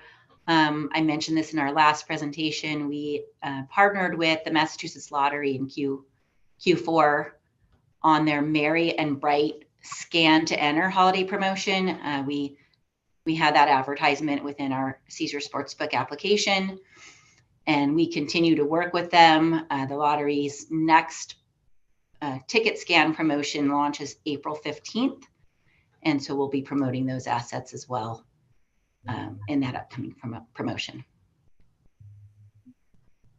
And if you have no questions on this, I can hand it back over to Greg Shinber. Yes, Commissioner. I just wanted to say thank you for your partnership with the lottery. That is something that's very important to this commission as well as to the Commonwealth of Massachusetts, and I'm thrilled to see that you've been working with them on a ongoing basis. Very appreciative, and thank you. Thank you, Commissioner Hill. Thank you, Lisa. All right, so I will kind of wrap some of this up. In just about a year ago, during the Q4 2023 call, I had highlighted a program that we had and said that I would recap it each year going forward, so you can see the progress and support that we are doing to communities throughout the U.S. That affect every state.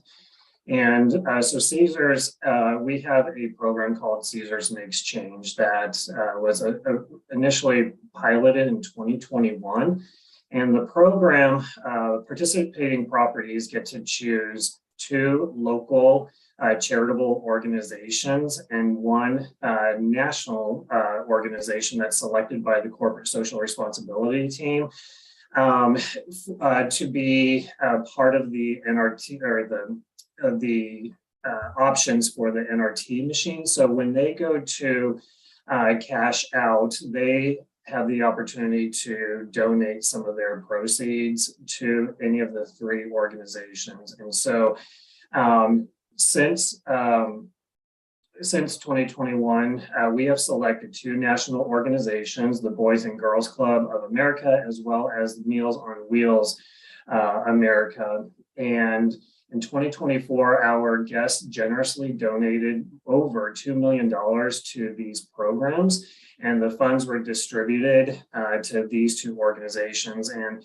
I wish there was some kind of cool music to say what those total amounts were, but I'll read it off to you. So for the Meals on Wheels, it was a donation of $1.47 million. And then for the Boys and Girls Club of America, it was just under $1.4 million as well. So a huge impact for these organizations that also have a huge reach out into Massachusetts. So that is what I wanted to highlight for our community outreach and charitable giving for Q4. Curtis, I think you'll close it out. Okay, yes, thank you, Greg. And with that, that concludes our presentation. As always, feel free to reach out if the commission has any additional questions. So I'll turn it over back to you, Chair Maynard. Yeah, if we can take this down, I just always like to check with the commissioners one more time to make sure there's nothing we have outstanding. Commissioners, anything outstanding for our friends at Caesars? I just want to give a kudos, Chair, to Caesars on their charitable giving. Very nice work. Thank you. Strong partnerships. We really enjoy that. Well, we appreciate everyone, and Curtis, Greg, and Caroline, and everyone who joined us, Lisa. And we look forward to the next one. Thank you, Commissioner. Thank you. Have a good day. we'll turn it back over to the sports wagering team. Thank you, Chair. Thank you, Caesars and Curtis. Moving right along, up next will be DraftKings. I see Jake Liss might be in the meeting. Jared Hess, Dave Foppert. Morning, DraftKings. Thanks, Andrew. Good morning, Chair Maynard and Commissioners. I apologize. I'm actually having an issue loading my video. Hopefully I can still share screen. So let's give it a try.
Five years post-pandemic, and it still does not surprise me that we have technical difficulties. Jake, we could see the screen as you had it shared, but I don't know if you maybe we lost you.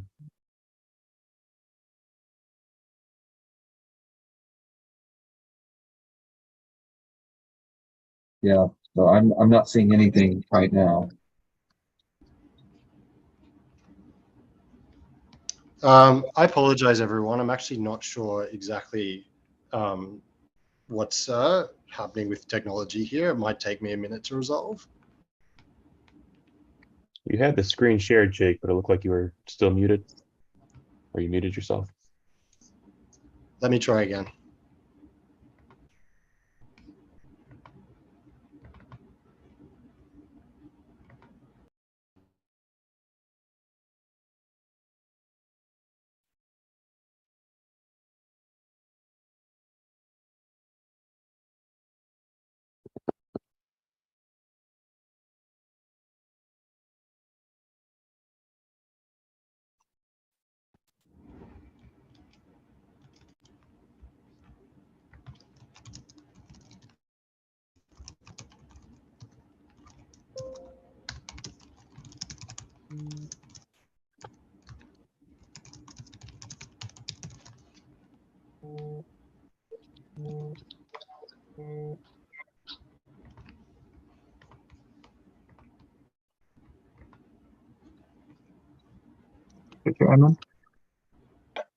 Hi, this is Christina Akis. I'm going to jump in and share my screen to help Jake out. I was just going to suggest, I believe we have it as well, but someone beat me to it. It was up for a millisecond. I don't know. So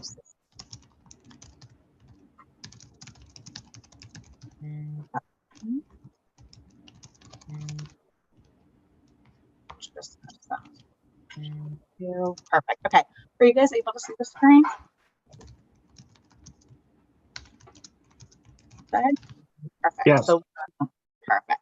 We'll jump into revenue.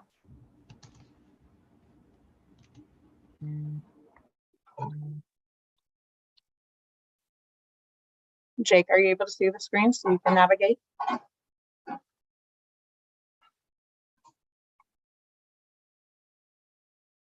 Poor Jake this morning. Yeah, I believe that Jake is rejoining as he's having some technical issues. But thanks for taking over the screen share.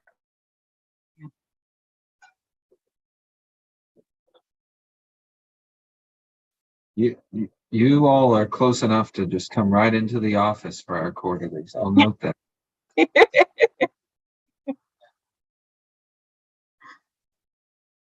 I'm based in New York, but love to see some faces. So That Acela train moves really quick.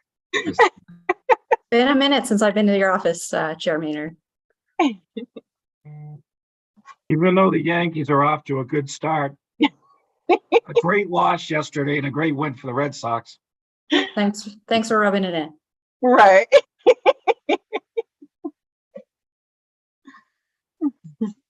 I went to Yankee Stadium 2 summers ago. I loved it. It was such a fun day. And Judge hit a home run the day we were there. It was great. Oh, nice. Commissioner Hill, are you a Yankees fan then? I am not. I think when I came out of the womb, I had a Red Sox hat on. Have you been to Yankee Stadium when the Red Sox are in town? I have, and I didn't get mugged only because I think I'm a woman. I have not, but I've been to Fenway when the Yankees are playing, and that was back in the 80s, and oh my, those were quite the games. All fun, though. Yeah, I think in the spirit of us moving things along, we can come back to the revenue section. Christina, if you just want to move forward a couple of slides. Okay. So I will hand it over to myself. I'll be going over our workforce and workforce diversity. So full year 2024, we really had a great year. Our hiring rates for women and non-white employees matched or even exceeded our current representation levels.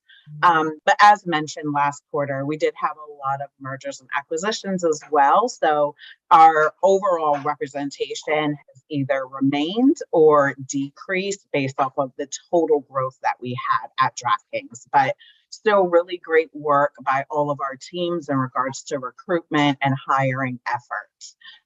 Overall, we are still tracking, towards our goals. I like to say our 2025 representation goals are meant to be end of year. So we have a few more months, but also, with all of the M&As and just movement of the industry, we're looking at how do we redefine some of these to ensure that they are the most accurate and still attainable.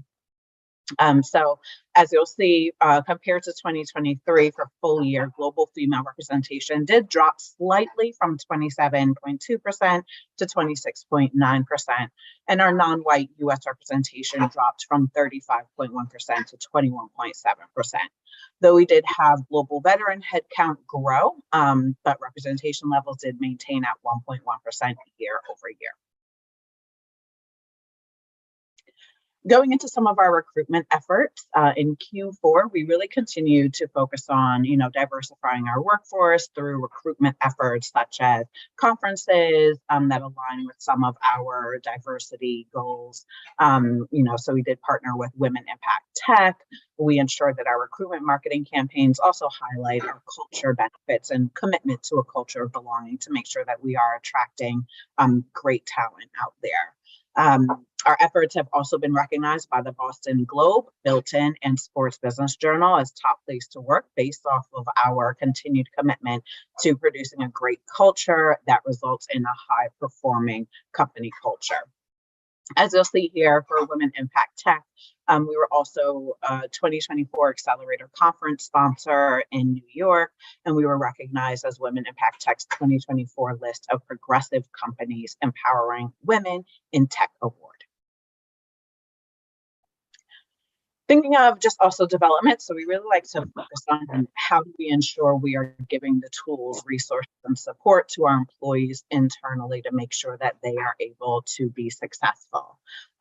One really big effort that we had was leveraging Textio. So Textio is an AI tool, and it helps managers and all employees write high quality, actionable feedback year round. So it's actually based off of a model that focuses on performance development, ensures that it removes biased language, and also has a very strong focus on actionable, high quality feedback.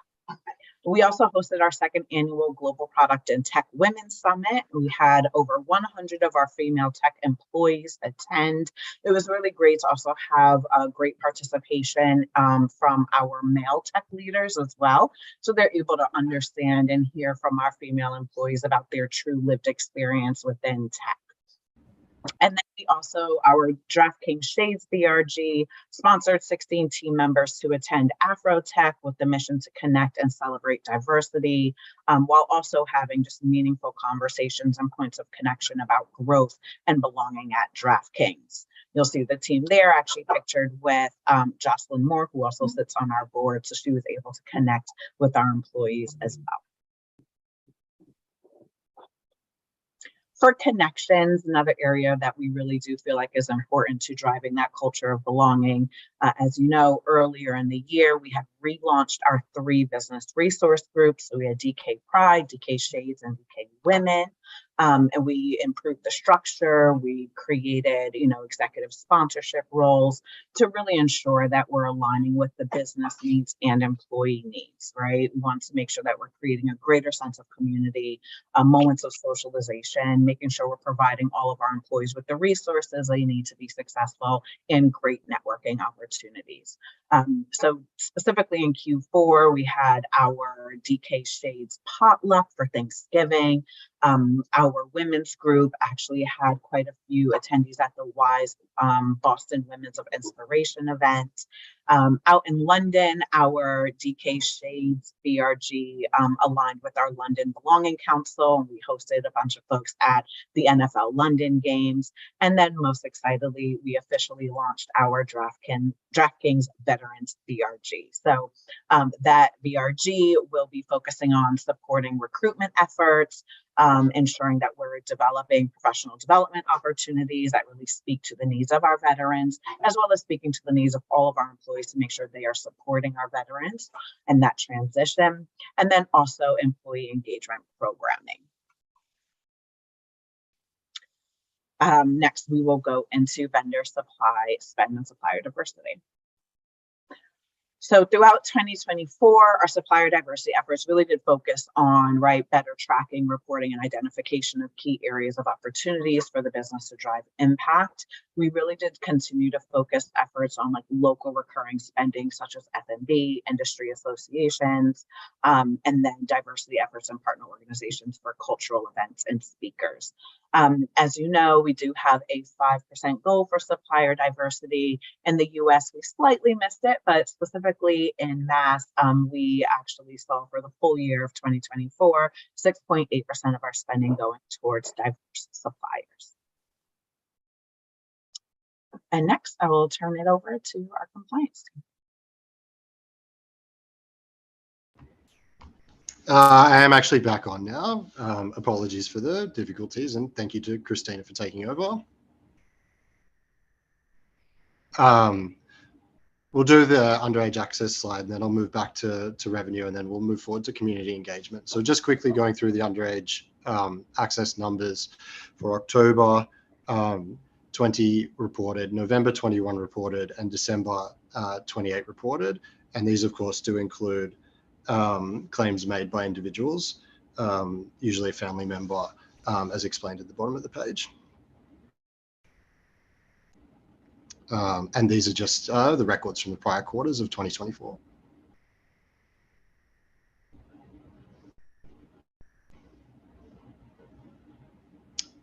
Thanks, Christina. Very nimble.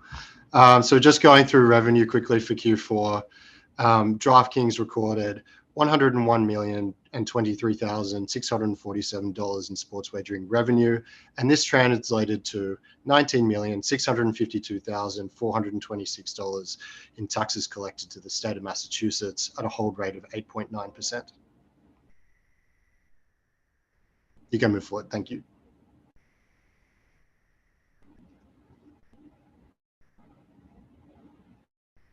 And with that, I'll pass it over to Julie Heinze, Director of Responsible Gaming. Thanks, Jay. In Q4 of 2024, we had a total of 418 VSA applications in the Commonwealth. That reflects all players registered in the Commonwealth who had any voluntary self-exclusion. In terms of limits, we can see here, similar to our colleagues, fairly low uptake of certain limits overall. That being said, we have seen a significant uptake, as you can see on the right, of year-over-year growth of our overall limit uptake, with 4.65% in the month of December, a little teaser there. Gonna present on a little bit of a reason why that occurred in the month of December and some things that we're looking forward to doing further with regard to encouraging our limits update. In Q4, we really drove to increase our talent promotion of responsible gaming. One of the things that we want to continue to do, as our colleagues have noted, is normalize the use of our responsible gaming tools. One of the things that we continue to do is drive results with the various talent that we have, certain talent within, for example, UFC, meeting people where they're at with certain sports and certain other areas, such as Neil Patrick Harris with our iGaming. And we want to continue this momentum with adding LeBron James, with adding Kevin Hart to our list of talent. And these encourage our players to take advantage of our resources, including on My Stat Sheet. It's a tool that's similar to what Ashley shared earlier with FanDuel's My Spend. In the spirit of a rising tide floating all boats and a little bit of healthy competition, I will just share that we just passed our 1-year anniversary of My Stat Sheet tool. More on that next quarter as we, in the spirit of keeping with Q4 here, but just wanted to share that and also share this. Jake, I don't know if you have access to sound, but we like to share the LeBron message. If Christina clicks through it, should hopefully the video will start. I don't have permission. Okay, it looks like, Oh, you don't? yeah. I have it. Let me share screen. I think I can do it now. Thank you. That was very stressful. Thanks, Christina. Appreciate you taking over. I will share my screen now.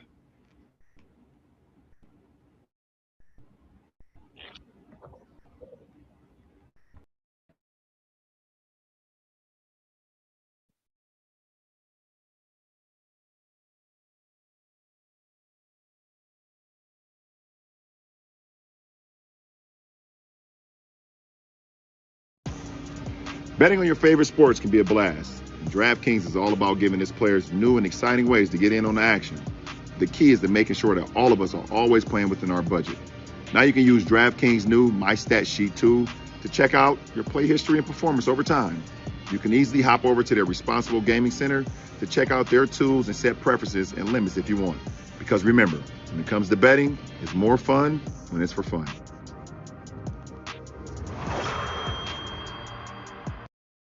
So that's a common message that we have with current talent, and we'll continue to iterate as we grow further tools. And again, we'll have more to present on that in the Q1 report. As I mentioned, the uptake of our tools really rose in the month of December. And a great reason why is because we did hold a giveaway during the month of December. The NBA in-tournament cup was held, the NBA Cup tournament. And we wanted to encourage players to take advantage of the tools and also have an incentive to do so. And so we had 10 signed Shaquille O'Neal basketballs that were offered during that period. And this was for players that not only would set a limit, but also had a limit during that period of time. And during the period, we were really excited to see that 28,000 net new players set limits. And this is compared to, fewer than half of that during the previous period of time. And so we're really excited about that. We want to continue to iterate on that and to speak to the longevity and hopefully of this is we're excited to see that 96% of the players who had set limits during the sweepstakes still had them in place 30 days following the sweepstakes. So they didn't just set and then remove those limits. They kept them on. So again, we will continue to iterate, and we're excited to continue experimenting with these things for the normalization of our tools.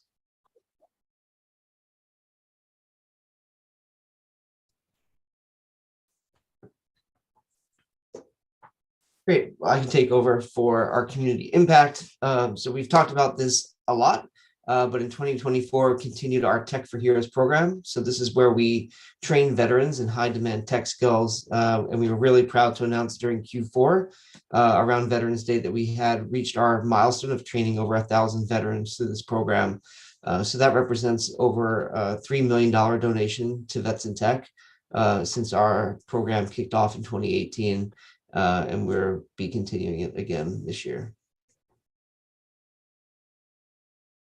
So to highlight that program during the NFL Salute to Service Games and in honor of Veterans Day, we produced a national spot highlighting testimonials from veterans who have gone through that program. This aired nationwide during Fox NFL Sunday broadcast the day before Veterans Day, and we do have the video to share with you.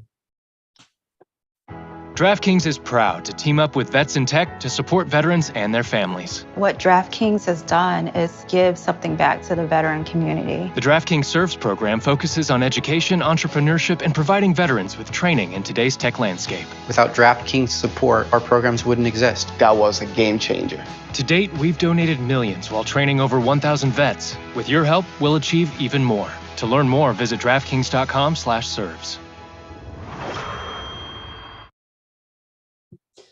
And then that same day, as part of that, we also ran a free-to-play pool for our customers. So for every free-to-play entry, we donated $5 to Vets in Tech, up to $500,000, and did reach that milestone. So another way that we engage our customers in our efforts. But again, DraftKings is making the full donation. These were free-to-play entries. So once again, in Q4, we ran our Pinkham program with the Larry Fitzgerald Foundation. So we've been doing this for a number of years now. The way it works is that for each Sunday of the NFL season in October, we host another free-to-play pool where people pick who they think is going to win the games. These are free entries. And for every entry each week, we donate $1 to the Larry Fitzgerald Foundation. Larry Fitzgerald Foundation is really dedicated to providing access to cancer treatment, research for breast cancer, and it's all focused around Larry Fitzgerald's experience with his mother who passed away from breast cancer. So again, we reached our milestone and surpassed our milestone again this year, donated an additional $100,000 to the Larry Fitzgerald Foundation through this program, bringing us to over $600,000 since we began the program in 2019. This October, DraftKings and the Larry Fitzgerald Foundation are teaming up once again to support breast cancer research. With the Pinkham program, DraftKings Serves is pledging to raise $100,000 during Breast Cancer Awareness Month. To join the cause, visit DraftKings.com/serves. Enter a weekly Pinkham contest, and DraftKings will donate $1 per entry on your behalf.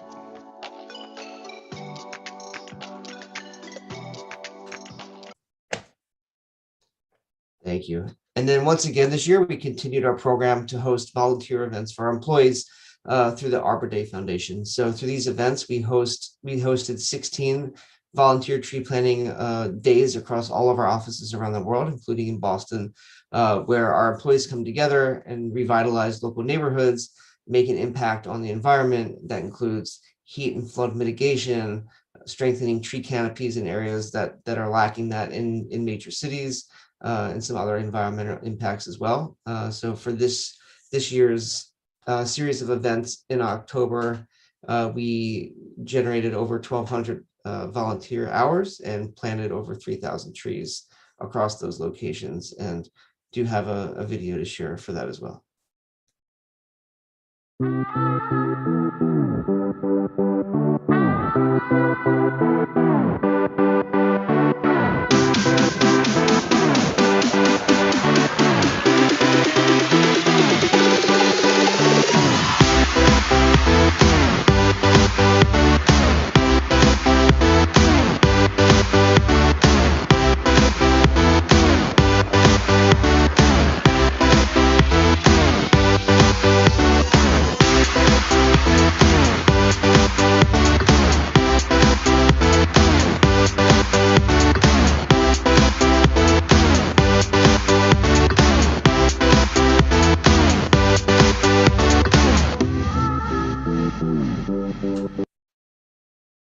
Thank you. And just want to highlight the 2 Boston events that we hosted.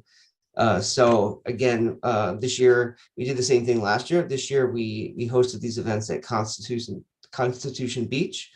So there was a really significant impact of noise and air pollution from Logan Airport. So that's why we worked with a local organization called Tree Eastie, who's focused on revitalizing those areas. So we planted a number of trees, large trees at Constitution Beach, and made an impact on the East Boston community. You answered my question. That was going to be my question. Where did you hit in Boston? Thank you. That's where we hit. So this year, this was new for us, but DraftKings was the presenting sponsor of Comics Come Home. For those who aren't familiar, this is the longest running comedy fundraiser in the country.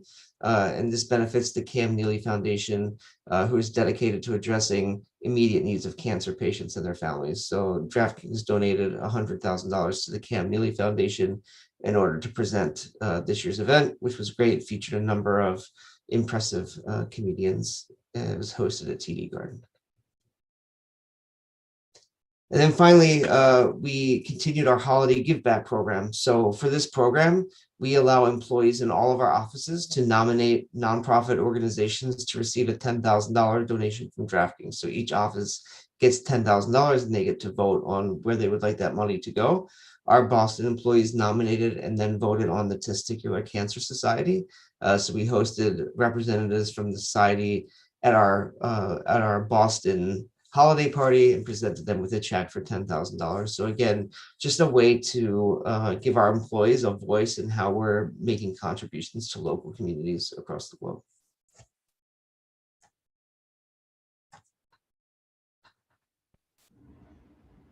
And that's the presentation. Apologies again for the technical difficulties, and we'll open up to questions for the commissioners. Thank you, Jake. We're just glad you were able to get back on. There was a lot there. Commissioners, Commissioner Skinner. No questions, just a similar comment that I made to one of the other operators, and I really do hate to single out operators, but this is a testament to, the entire pool.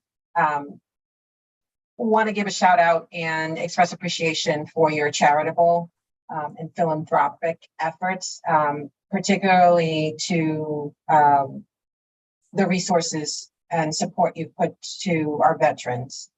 So job well done on that. It's really special to see, and I appreciate the commitment that you've demonstrated over the years with respect to that program and many of the other programs that you've presented for us today. Thank you. Thank you. Any other questions, comments? Mr. Chairman, Commissioner Hill. just a comment. You know how I feel about the veterans. And congratulations on your work with the veterans. It's so important. We hear day in and day out the need for help for our veterans coming back from conflicts, and what you're doing with them is just spectacular. So thank you for that. And same thing on the cancer piece, is allowing your team to help drive your efforts matters a lot. I remember, to me, the greatest holiday gift I ever got was when one of my bosses reached out and said, "Do you have a charity you want something donated to?" Right? It means a lot to the employee too. So, all right. With that, commissioners, can I ask for like a 5-minute break, or do we need? Would that be helpful? I would like actually a 10-minute break, Mr. Chairman. Thank you, Commissioner Hill. I agree. That works for me. Anything else from DraftKings before we take this break? No, thank you very much for your time as usual. We appreciate all of your feedback. Thank you for your time. All right. Good to see everyone too. Julie, Jared. All right. So we're going to take a 10-minute break and we'll be back.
Hello, mate.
Connor, I think we can take this down.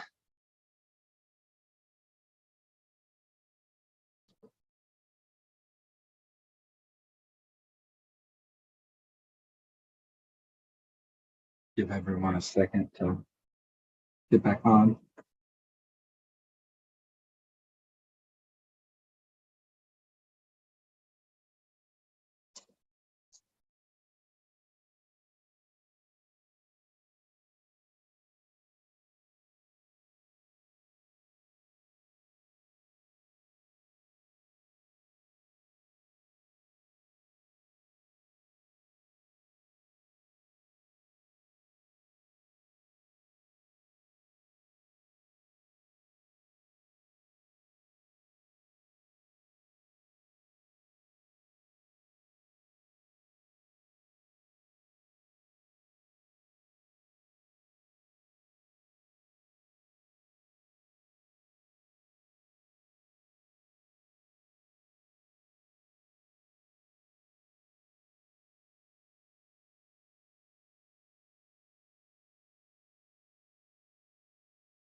Mr. Skinner.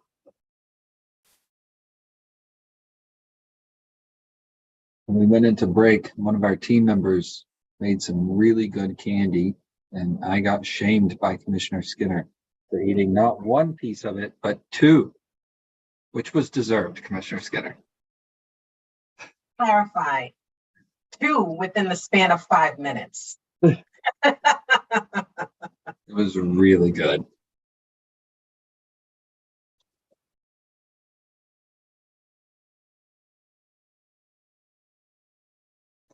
Hill.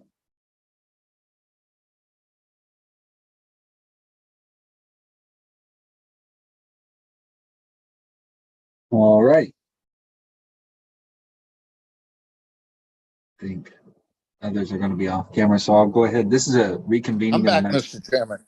All right. This is a reconvening of the Massachusetts Gaming Commission. We're holding this meeting virtually, so I will do a roll call. Good afternoon, Commissioner O'Brien. Well, good afternoon. I'm here. Thank you. Good afternoon, Commissioner Hill. Good afternoon. I'm here. Good afternoon, Commissioner Skinner. Good afternoon. And good afternoon, Commissioner Broder. Good afternoon, Mr. Chairman. So I believe we left off after DraftKings with Fanatics. And so for that, I'm going to turn it back over to the team to introduce them. Perfect. Thank you, Chair. Yep. Up next on the agenda is Fanatics Betting and Gaming, and Mike Levine, their Senior Regulatory Counsel, will take it from here. Afternoon, Mike, or good morning, Mike, in your case. Good afternoon. Can everyone see my screen? It is. It says that it started sharing, but it's not actually kicked in yet.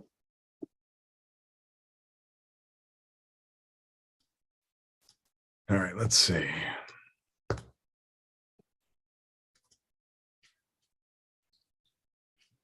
How about now? I'm not getting anything. Okay, let's try it one more time.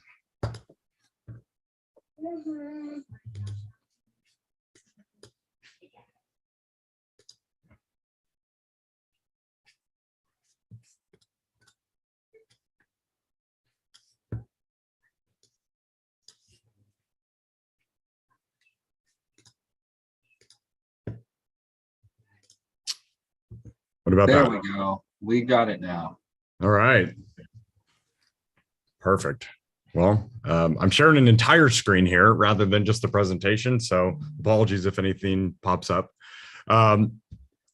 I will start here. Well, good afternoon, Chair, Commissioners, and MGC staff. I'm Mike Levine, Senior Regulatory Counsel for Fanatics Betting and Gaming. Today, my colleagues, Steph Althouse, our Senior Director of Human Resources, and Anthony D'Angelo, our Head of Responsible Gambling, and I will present our Q4 and annual results for 2024 for the Commonwealth of Massachusetts. Here's the revenue year to date, as well as our Q4 revenue. Our Q4 revenue was approximately 6.4 million in the Commonwealth, and 1.2 million was remitted in taxes. For fiscal year 24, we had total sports wagering revenue in the Commonwealth at approximately 20 million, and sports wagering taxes remitted to Commonwealth were approximately $3.9 million. With that said, I'm going to pass it off to Steph Althouse, our Senior Director of Human Resources. Thanks, Mike. Good afternoon, commissioners and everyone on the call. It's good to see everybody again. I will jump into our workforce diversity metrics. So here, what you see is our overall global metrics for Fanatics Betting and Gaming. This quarter, our diversity metrics remain pretty consistent quarter over quarter, so not much of a change from Q3.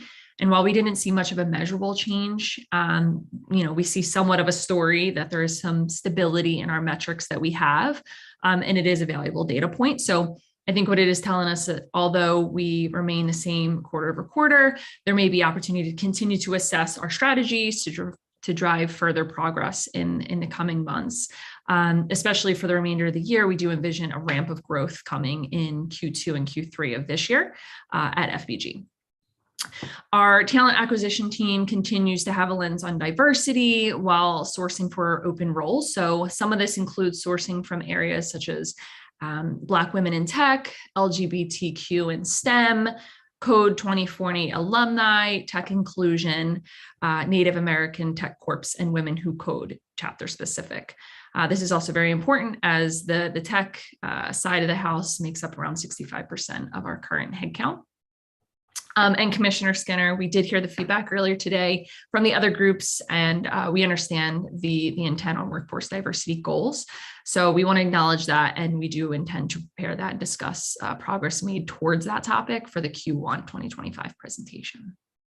Thank you so much, Stephanie. All right, amazing. Mike, you can jump to the next slide. There we go. Awesome. Okay. So during our workforce diversity goals and initiatives, we do have IDEA, which is inclusion, diversity, equity, and allyship. And within that, we have a people, culture, and accountability, pillars, which will inform our approach to building world-class employee experiences. So for people, this is the idea to champion representation at all levels across Fanatics. Part of our people strategy, Fanatics is looking to continue to establish different ways to measure and understand the makeup and representation of our employees globally. For culture, we want to ensure that we're continuing to create a world-class employee experience. We continue to offer a wide range of IDEA learning and development opportunities to all of our employees, including online learning resources and interactive experiences that provide personal and professional growth opportunity. And then accountability, right? We want to be intentional and we want to commit to supporting our IDEA strategy and initiatives. So we want to lead with inclusion. Our Fanatics Alliance networks and our IDEA champions continue to shape our culture of inclusion and belonging. On the next slide, we do have our Fanatics Alliance networks, or FANs for short. So you've likely seen these before where we've had our 6 different FANs.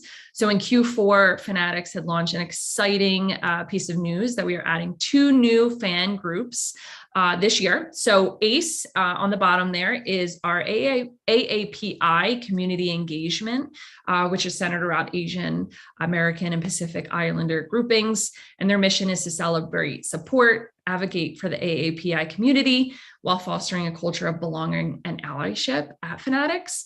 And we're excited that the sponsor of that group is FBG's very own head of information security. And then Latinx is actually going to be launching very shortly. So It's intended to launch this spring. So we will have more details once it's launched about their ideas, their goals, and then their official name as well. But the idea there is that they would essentially be a new group for the Latinx community. So excited for that. And then on the next slide, we do have some of our Q4 events. So the first thing there, that very, very cute picture that you see on the left, that is for our Canines for Warriors, which is a nonprofit dedication to ending veteran suicide by providing highly trained service dogs to veterans with PTSD, traumatic brain injury, even military sexual trauma. And they're also an organization that aligns with Fanatics Foundation's DEI and social justice pillar. So we were very excited to share that in honor of our Veterans Fan Group and Veterans Day, Fanatics sponsorship to Canines for Warriors funded the training of a service dog to be matched with a veteran. And over the next few months, Fanatics' dog, which is a 2-year-old yellow lab, will be trained by the Canine for Warriors to support veterans' service-connected traumas. As a sponsor, Fanatics will continually receive updates on how our dog is progressing through the program. And in October, Fanatics employees had the chance to vote on our dog's name, and we are very excited to share that the winning name was Scout. So that's Scout right there, Fanatics' dog. Super cute name. And then in the second box there, we did announce the second cycle of winners for Fanatics Community Impact Grants. So each of the winning nonprofit organizations were nominated by a Fanatics employee, and they were carefully selected based off of a set criteria, including alignment to our 4 pillars for philanthropy, which was community, DEI, social justice, relief and aid, and sustainability. So some of these winners were the Boys and Girls Club of North San Mateo County, Athletes Serving Athletes, Park View Little League, Gator Bowl Sports Charities, Inc., Task Force Hydro One, and Girls Incorporated of Jacksonville. And then lastly there, so Fanatics sponsors Hibernian FC women's team in the UK. So in November of last year, Fanatics announced that we would become the new back of the shirt sponsor for the women's team of our partner, Hibernian FC. This comes with the latest step in our relationship with the club, with whom we signed a long-term retail merchandising partnership earlier last year.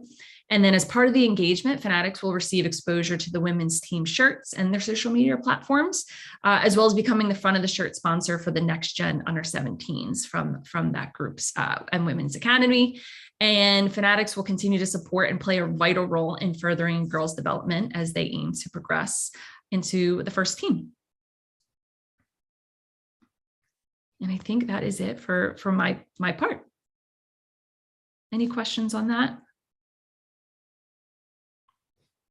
Questions, commissioners? Are you going to bring Scout on a tour? I would love to personally meet Scout. I have 2 pups of my own, so I'd love to be able to do that. But we'll see. I'm looking for a pup date very soon, and hopefully be able to share more on our next meet. Good, and I'm sure that your 2 pups are well taken care of. So, all right, commissioners.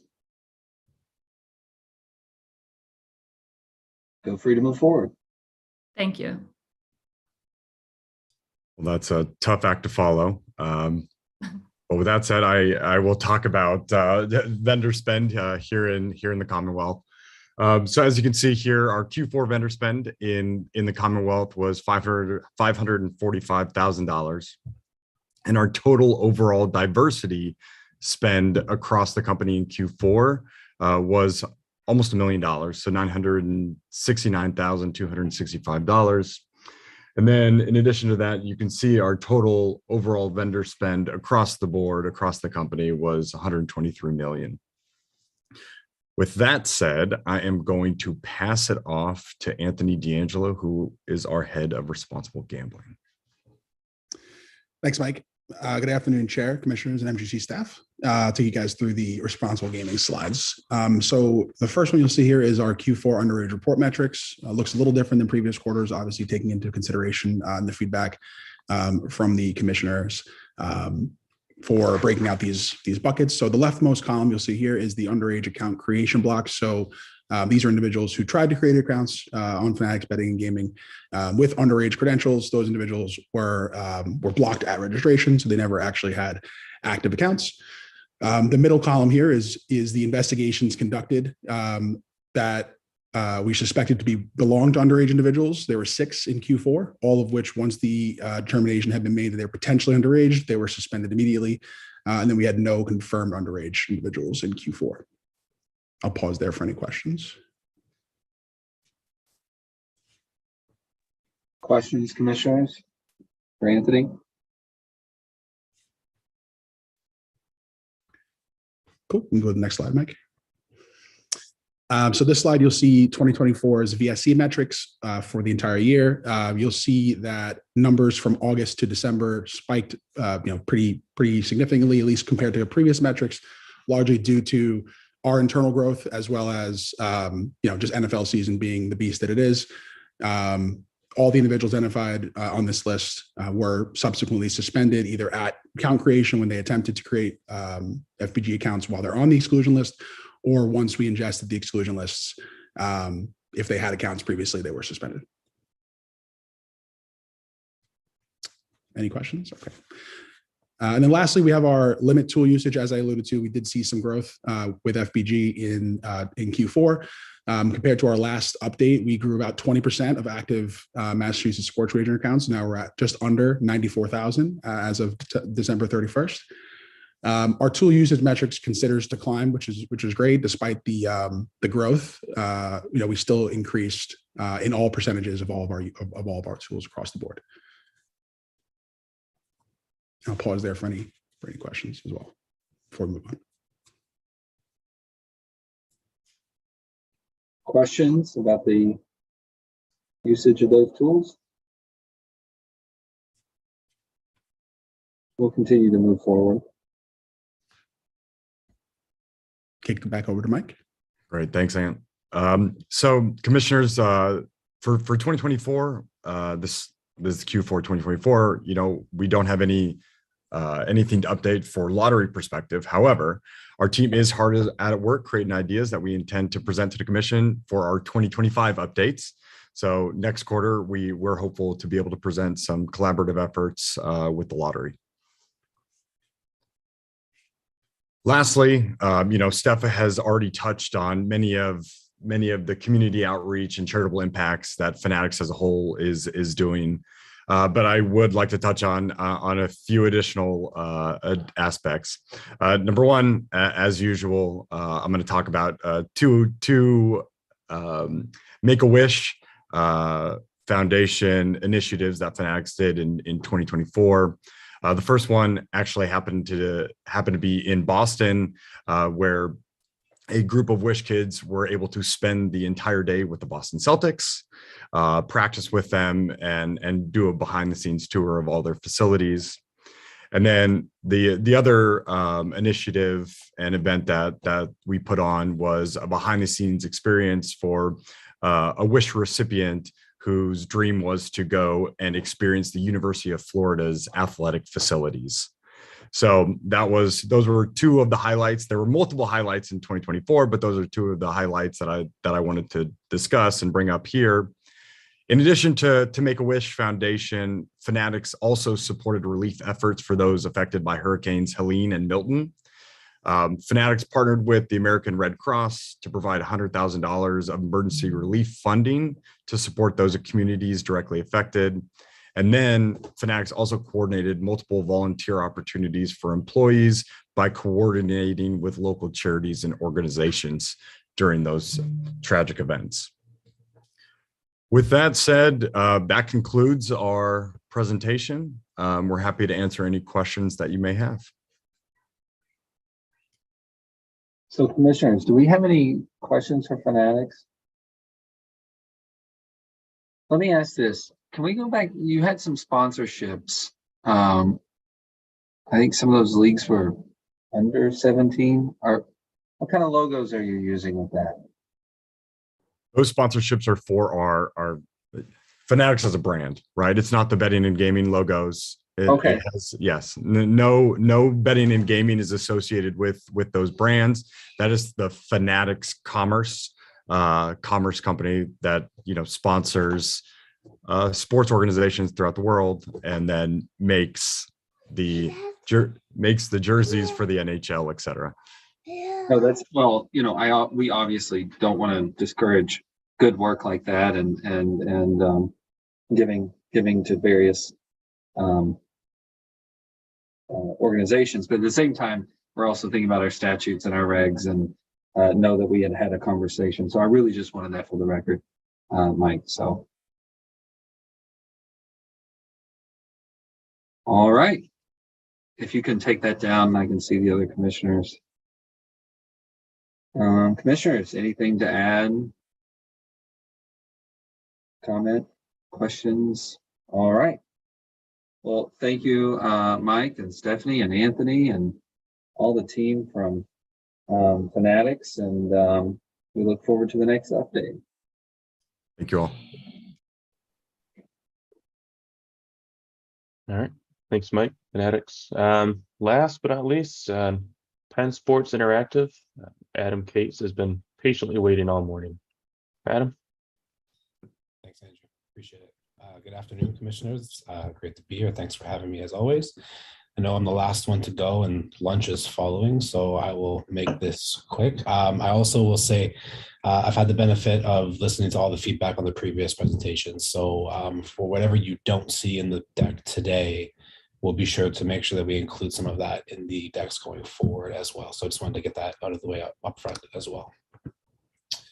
And can I ask, Adam, if you'll just project a little? I'm having a little bit of a hard time hearing you. I don't know if others are, but sure, no problem. I will do my best to talk louder. Do you want me to repeat anything I said, or are we good? Okay, great. I will share my screen and we're ready to go. I also have Sam Haggerty with me as well. She won't be an active presenter today, but if you do have questions that you'd want to ask Sam, she is also here with me. So I want to make sure I make that known as well.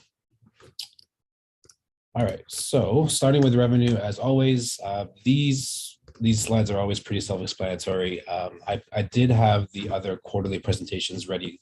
I recognize that this slide doesn't have our annual figures, but I do have the numbers here. So annually in 2024, we had just over $20 million in total sports wagering revenue and just over $4 million in Massachusetts sports wagering taxes collected.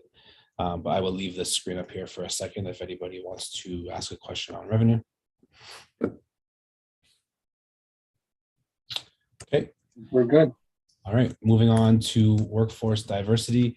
Not much has materially changed with our hiring patterns. I know we had individuals from our HR department a couple of presentations ago speaking about our general philosophy and our objectives towards DEI initiatives. I fully appreciate that you are looking for more metric-specific numbers, so we'll make sure to include what these numbers represent in terms of how close we are to our actual goal from a metrics perspective.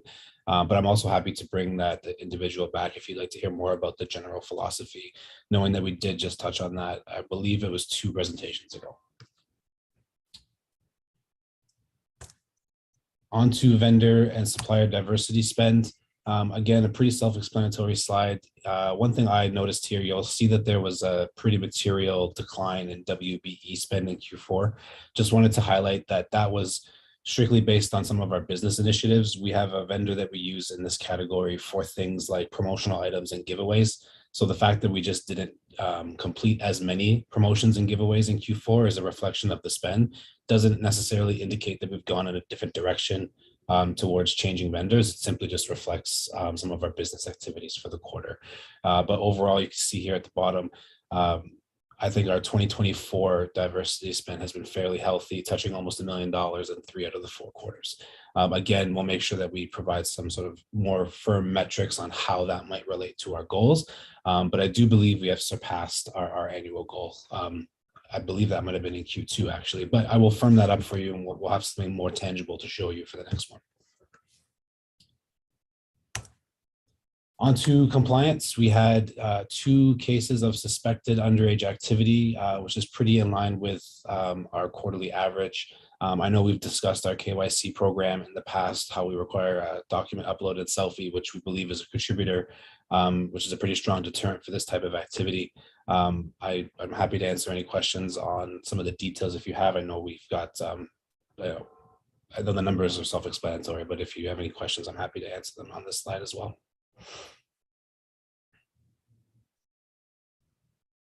Okay.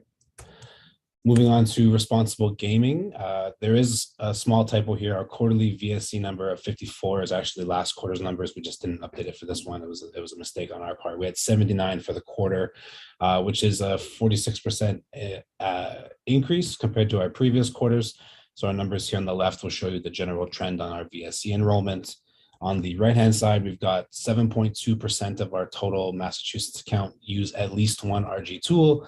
And similar to previous presentations, you can see that the vast majority or the overwhelming popular choice for time on a cool off or timeout is greater than 6 months, with 73% of our users opting for a longer timeout versus a shorter one.